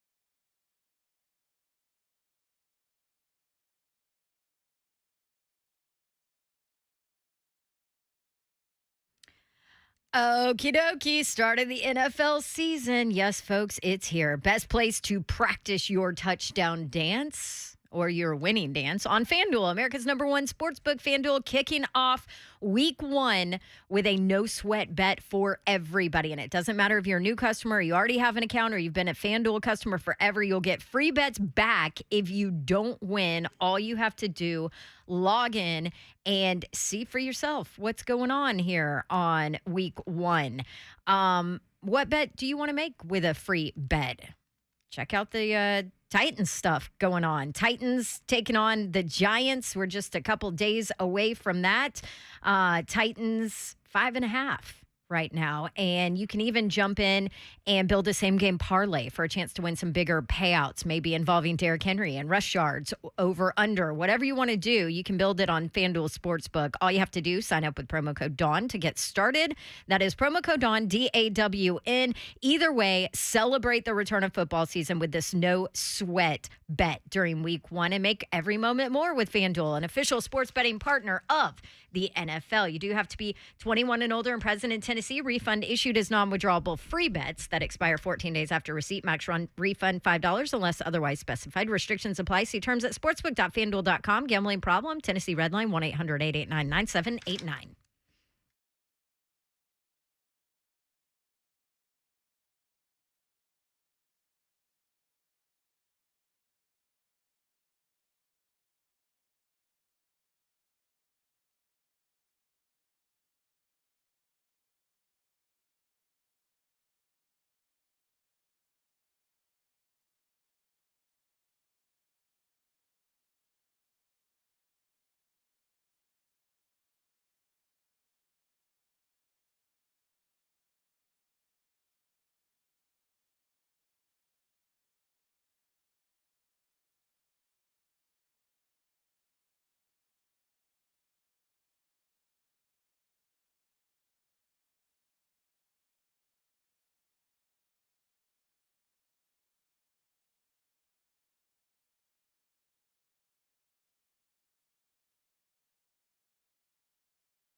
3HL 1045 The Zone weekly. Mondays, we spend time with Buck Reising at 5:20, but we were not here on Monday at 5:20. Nope. We were cleaning our rooms.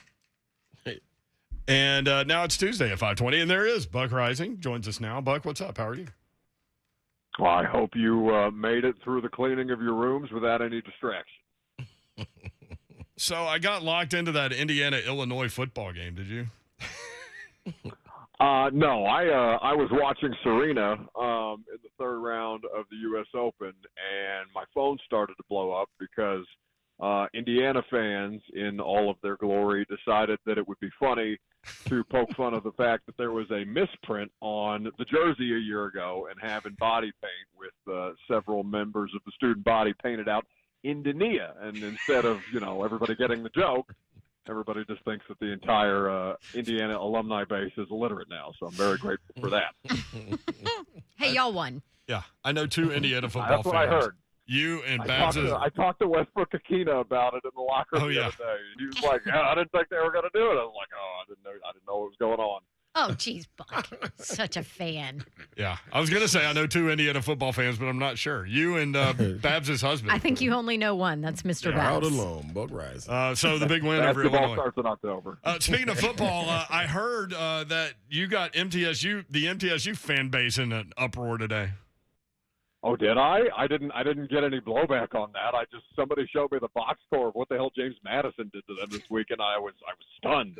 I was blown away by the fact that they would have that lopsided of a situation. Now, admittedly, I didn't see a snap of that game either, so I don't know what happened. But like I watched a lot of college football this weekend. It was great to have that back and to not have moved from my couch for about 6.5 hours on Saturday.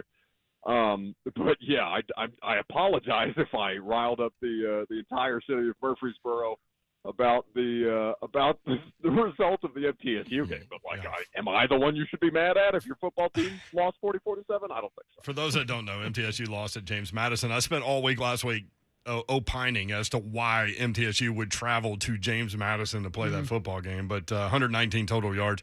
They go to Colorado State this week, but for some reason that line's only like 7. I don't know what's going on there, but let's go to the Titans. Obviously, opening week of the NFL season. Buck Reising with us on 3HL. You can catch him 10 to 1 weekdays on 104.5 The Zone and on every other show. Right tackle Nicholas Petit-Frere will get the start. How do you think he holds up against these giant rushers, Ojulari, Leonard Williams, Kayvon Thibodeau? How do you think he holds up? Yeah, I'd be curious to see when we get the first injury report tomorrow, which I know Mike Vrabel cannot wait for, what the status of Ojulari and Thibodeau is. Yeah. Because you guys will remember that he experienced Thibodeau specifically got hurt in the preseason game, and they kind of shelved him. After that, I can't remember if it was their second or their third preseason game. Second game, it was a pulling offensive lineman who went low, and Thibodeau didn't balance himself properly. Oh, that's right. Great controversy with the offensive lineman of the world. I know Ramon Foster took up for his brethren on that. Long story short, they're going to help. They're going to help Petit-Frere because obviously, if you're Wink Martindale, the Giants' defensive coordinator, you're going to identify the fact that there's a rookie starting on the right side. He's going to be inexperienced with a variety of different looks. Preseason is all well and good, and I thought he was fine.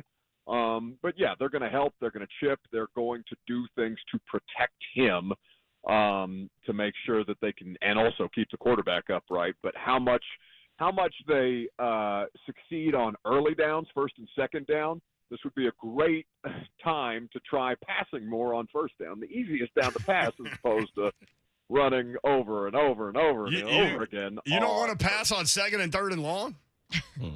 I don't want to play third downs if I'm the Titans. I would much rather. You're anti-third down guy. Well, I'm anti-third and long guy because if they don't have the protection, or at least if they have protection that's as bad as it was last year, you got to keep a tight end and a running back in to chip. Even if it was Lawan last year, and that obviously gives the defense the inherent advantage when it comes to numbers and coverage. Buck Reising with us on 3HL, at Buck Reising on Twitter. Torrey Jackson coming home. Oh, yeah, Mike Vrabel didn't seem on. Teron tried to ask him about it. He was like, yeah, He does well in press man coverage, and didn't really see a big sample size of him in the preseason. And Teron looked around at me after the press conference and goes, "Does Mike know that Dory played for the Giants last year?" And I was just like, "Yeah, I don't think he wants to talk about it." But yes, it will be Adoree Jackson's first game against the Titans since he was cut after they picked up his first-year option. And since then, they have done significantly better at corner, with all due respect to Adoree, who I did very much enjoy covering while he was here. Buck, who are you most anxious to see Titans coming out here to play in this first game? Oh, Derek. I mean, yeah. I don't know how the answer could be anybody but Derek. This is really the thing, especially. That's not my answer. My answer is Ryan Tannehill. I mean, my answer is like who receiver. Like, we haven't seen anything. Okay, we have no idea fine, what Dawn. Robert He Woods didn't is ask going to you. He asked me. Oh, sorry. I'm sorry. This is like when we butt our way into the boom boom room. Yeah. Sorry, I just busted in. I'm sorry. I did too.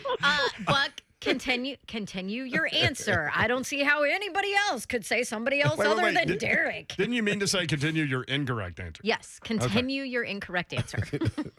Always a pleasure doing business, Dawn. I will say that, listen, Derek is the thing that I think they're going to ride heaviest on, especially early on, as you get more comfortable, as you get Treylon Burks, for example, ramped up in the system, as you kind of work a comfort level with the offensive line. It is far easier for them to run block than it is to pass protect. So I think if you're going to look at where they might be successful, and if you're going to identify metrics where they can, go to Buffalo and win a game on Monday Night Football, how do they look running into what is going to be 8- and 9-man boxes, because the Giants are going to treat Ryan Tannehill the same way that everybody else did last year. There's going to be limitations. They're going to understand that he has protection issues until proven otherwise. And how they manage their running game is going to be critical to how well they do outside of how that defense performs absent Harold Landry.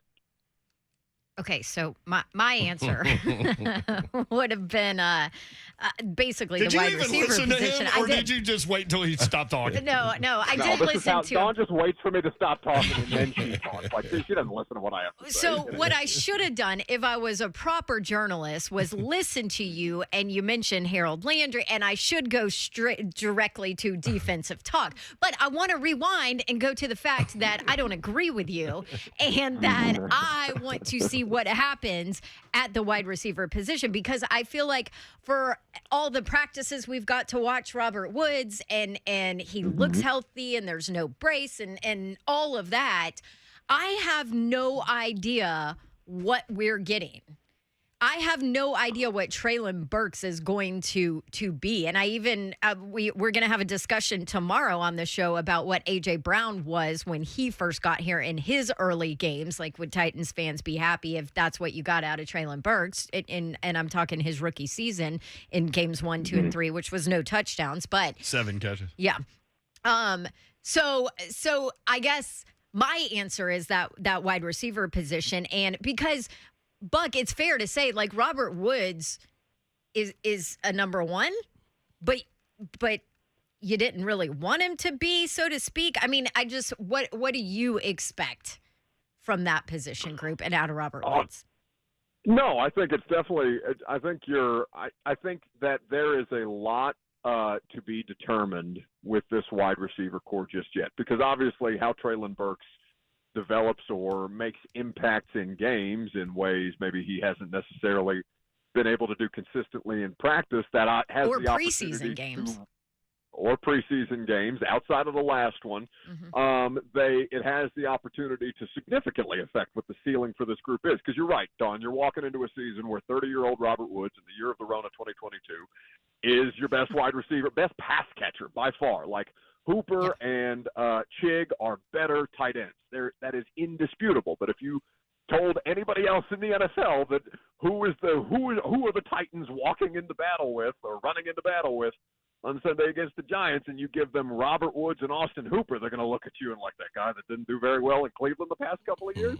And you're going to say, yeah, that's the guy who's going to be substantially better than anybody else that they had over the course of the last season. But it is a very disconcerting part of what this offense can be, because that cannot be your sole source of firepower. Because we've all been asked a million times the questions: are they Are they not better with how many different players they added in the absence of A.J. Brown? And, of course, the answer is, yeah, I mean, they have more options than they did, provided that the bulk of this thing stay healthier than it did last year, which I think is a fair assumption, knock on wood.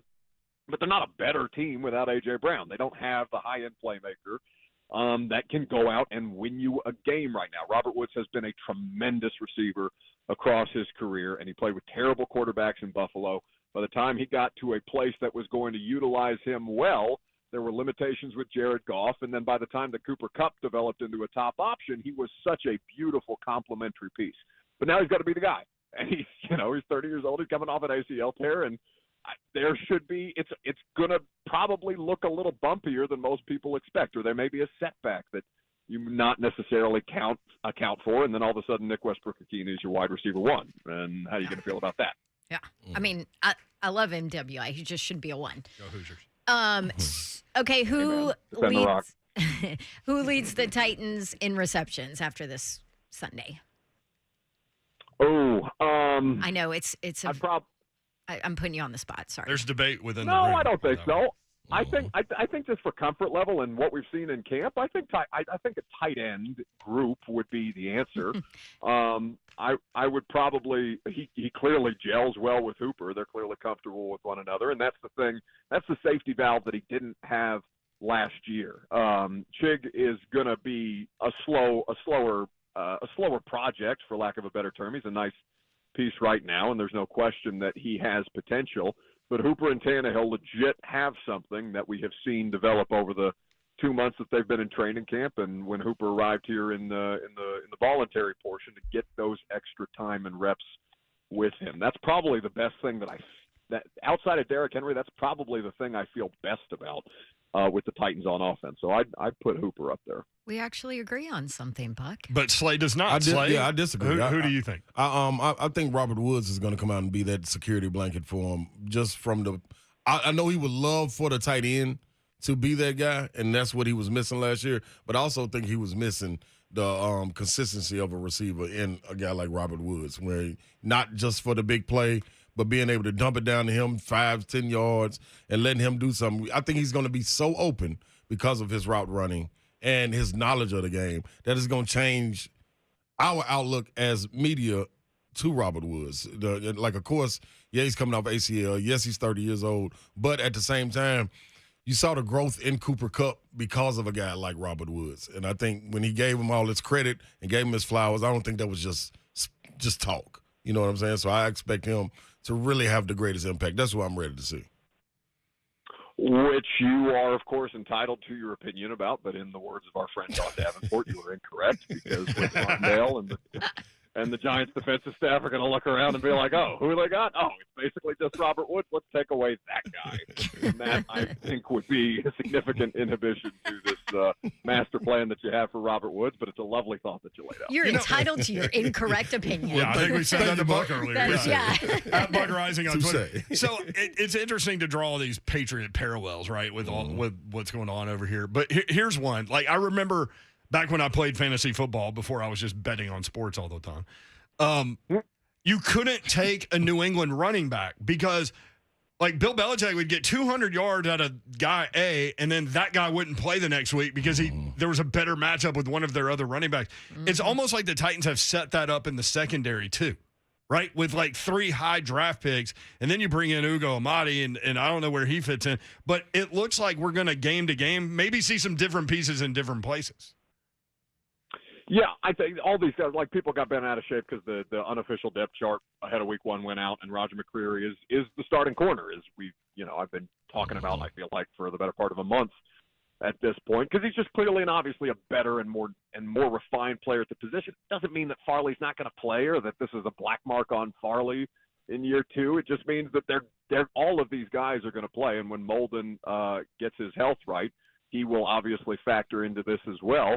But they have the ability to be versatile this way with the amount of different physical, now with Farley, the amount of different physical matchups that they have, as well as guys who can play with good technique and understand your system, like Fulton and Byard and Amani. The thing that I'm most curious about is what this looks like without Harold Landry, because I mean, I'm sure you guys have talked to Greg Cosell about this when you guys have your weekly hit with him, just as I have. But like the dude's all over the place, and it allows them as a defense to do so much more with the rest of their personnel. It allows them to disguise and make the quarterback think just an extra fraction of a second, which helps the young secondary exponentially. If you can just buy them, if you can just have Josh Allen question what he's seeing at the line of scrimmage when the ball is snapped, because Harold's dropping into coverage all of a sudden and David Long is coming at you through the A-gap, but it's still a four-man pressure. It's a simulated blitz at that point. Harold can play so many different positions and stays on the field for it was 89.5% of their snaps last year. It's not something that one player is going to be able to replace. They're going to have to mix and match parts in a way that they didn't quite have to do last year, because, again, one of the few consistent things for them health-wise was Harold. Jaron on YouTube said, by the way, Buck took Damian Harris last night in his fantasy draft. I did. I crowdsourced my Titans Media League fantasy draft. I did a Twitter space because normally, it's Labor Day weekend. I'm either half drunk or I'm asleep by the time somebody sends me a notification saying, hey, your draft starts in 10 minutes. So I did it on Twitter Spaces, and it's probably going to be a wildly more effective team than any I've drafted in the last 5 years of doing this stuff. Probably true. And, longtime Buck Reising fans and some listeners will remember a significant injury for Malcolm Butler, and people going all in on Buck Reising at all moments of the day and night, asking, is Malcolm Butler off IR? So I'm going to go ahead and start early, Buck, and ask this question. Is Harold Landry off IR yet? Gosh. Goodbye, friends. See ya. Go ahead and tweet him that question over and over and over. Harold Landry off IR at Buck Reising on Twitter. He'll love you for it. All right. When we come back, we've got the happy hour headline for you. 3HL 1045 The Zone.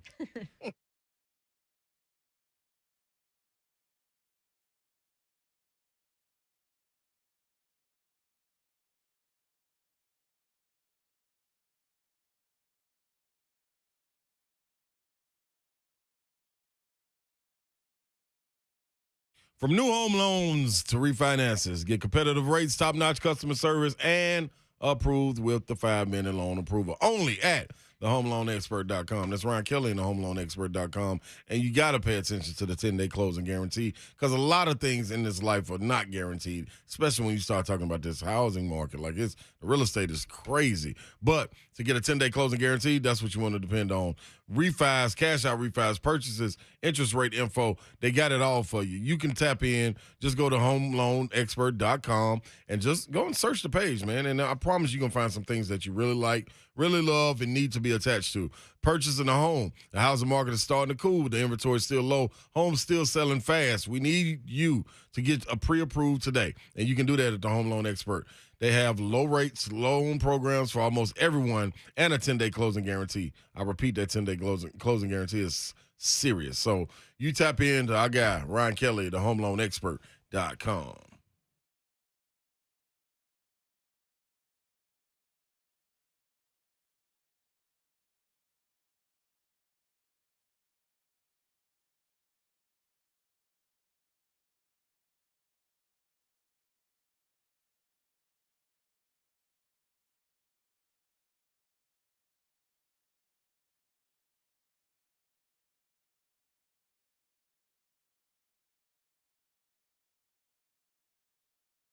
Hey, people, listen, man. You got dented up vehicles. You got cars that you just like, man, I wonder if I could get a little scratch off here, Babs, this would be like new. Yeah, Apple Collision Centers, that's where you need to go to make it brand new. Locally and American-owned for 40 years in Middle Tennessee. And when they talk about restoring your car to what it looked like when you got it, that's exactly what they do, and they go OEM parts. Not everybody does this. OEM. Original equipment manufactured parts. All right, well, you know what? They will work with you when it comes to your insurance and even help arrange a rental. They even do towing. Like, you break down on the side of the road, man, that's a headache in itself. So you don't want to have to worry about towing. They take care of that for you. Apple Collision Centers proudly sprays, Babsy, only the best Sherwin-Williams finishes. So that candy coat will be on it. You got it. 3 locations. Hendersonville, Gallatin, Old Hickory. They do free estimates, repairs from hail damage, auto accidents, all of it. All you got to do is go where, Slay? AppleCollisionCenters.com to schedule a free estimate and learn more. Yeah.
Nice.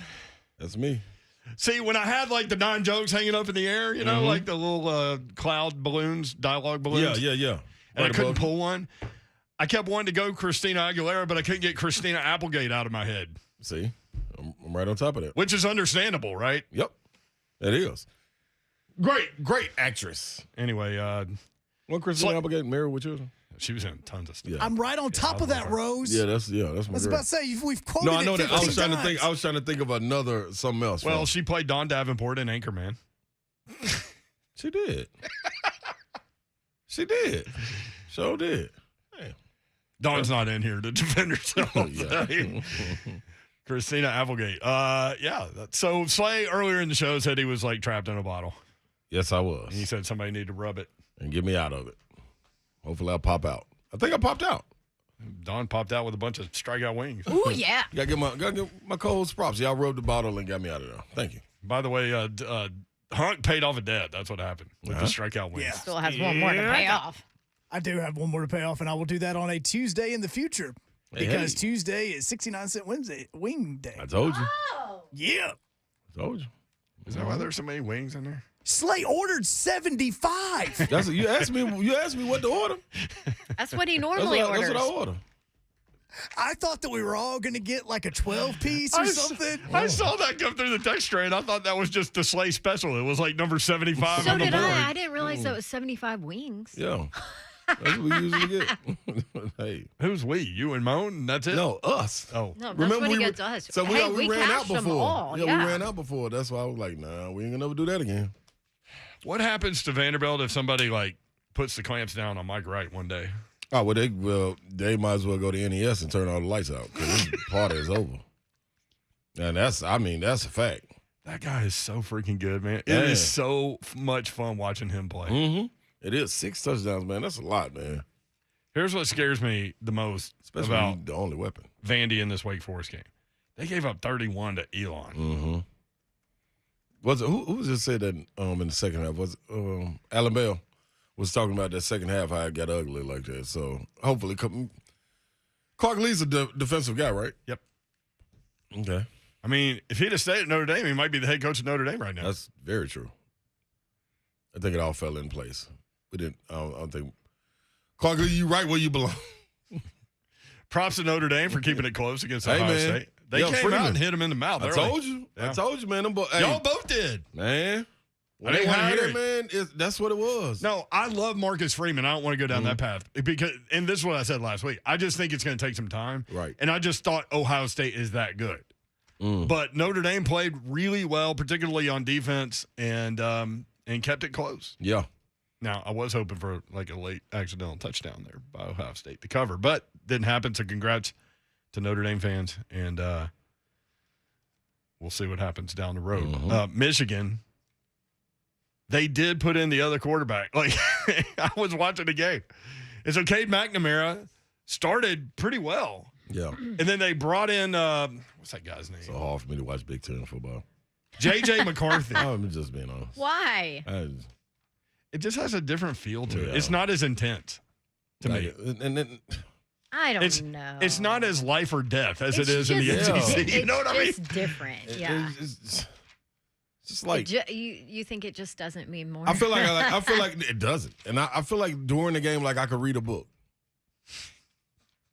You know what I'm saying? Like in that between professor plays at the Florida State game. Yeah, like I remember him. Just like, you know what I mean? In between plays, like I could just pick a book up and read a little bit of it, and I don't feel like I'll miss anything. So Cade McNamara was 5 of 11, 102 yards and a touchdown. They're up 13-0. They bring in J.J. McCarthy for one, maybe 2 plays. I saw an incompletion, and then they took him out, and here comes Cade McNamara back in. He gone. So I guess he's going to start the next game. I don't know. The happy hour headline. Presented by Kickstand Cocktails. Real Spirits, Crushable Spice. So good. Pick up some today. And let @Darren Ravel know. Somebody said it just means less. It is a weird feeling. Like Big Ten guy, if you grew up on that, that's what you know, that's what you love. But if you're outside looking in and you've been watching like SEC games where freaking Ole Miss and Kentucky would just as soon kill each other than look at each other on a Saturday, and I'm just pointing out like a random game. It's just not like you're right. It doesn't have that feel outside looking in. I still watch it because I love football, but I'm watching big games, Ohio State and Michigan, I got on the ESPN Plus on my laptop, and I was flipping through on the television because we were in Atlanta in a hotel room, and I was just flipping through on the television and just on my computer. Tried to go up to TSU and Eastern Kentucky. TSU almost got that dub up there. They fought. Devon Sterling. But it was Starling, I'm sorry. Starling, yeah. It was in a rain delay, and I kept trying to go back, and then I forgot about it. And I was like, oh, crap, they only lost by 7. Rain delays are hard, too. Like, you just don't find rhythm. And, What do you do on the sideline during a rain delay? Well, I usually am underneath right by the locker room, so. You found Big Jeff. I did find Big Jeff. He was there, which totally stinks. He was about to get on. No. I'm saying it stinks that the rain delay hit. He said it was there. It stinks the rain delay hit when it did because he was about to be honored on the field. So Dak Prescott was also there. Dak was honored in the beginning of the first quarter, the first time out of the first quarter. Big Jeff was about to be during the second time out of the first quarter, and then we hit a rain delay. So, but I saw he stayed for a while too. Yeah, to his credit, he stuck around until I showed him the radar. I was like, I don't know. How was Mike Leach? Typical Leach. Pirate. His offense put up like 290 yards or something, 284 in the first half, and his comment was, "Yeah, we're just sloppy." I'm like, Coach, you have to have liked something out of what you did. Well, I mean, I guess we finished drives. I guess. How can't we? Why can we not get a Hard Knocks Mississippi State done? They got to have it. They got to have. I mean, Leach, I won't give you like the full story, but I always go chat with the coaches pregame because I got to make sure there's no surprises, everything's good, everybody's healthy, right? Coach Leach did not want to talk any kind of ball. Where are you? You're in Nashville. Yeah, well, last time I went to Nashville, blah blah blah. You remember calling 3HL on a bike in the Bahamas? Yeah, he was like, West? yep, sure do. He had to pull over because the wind was blowing. Seriously, he had to pull over the bike. He tweeted, the boat used as the SS Minnow in Gilligan's Isle was a 1964 wheeler with a cruising speed of 12 knots, which means they couldn't have traveled more than 41.5 miles. I'm starting to doubt if that show was even real. That's what he tweeted. Wow. See, that's what we talked about pregame. Wow. All right, we're out. Later. See ya. Coach Mac.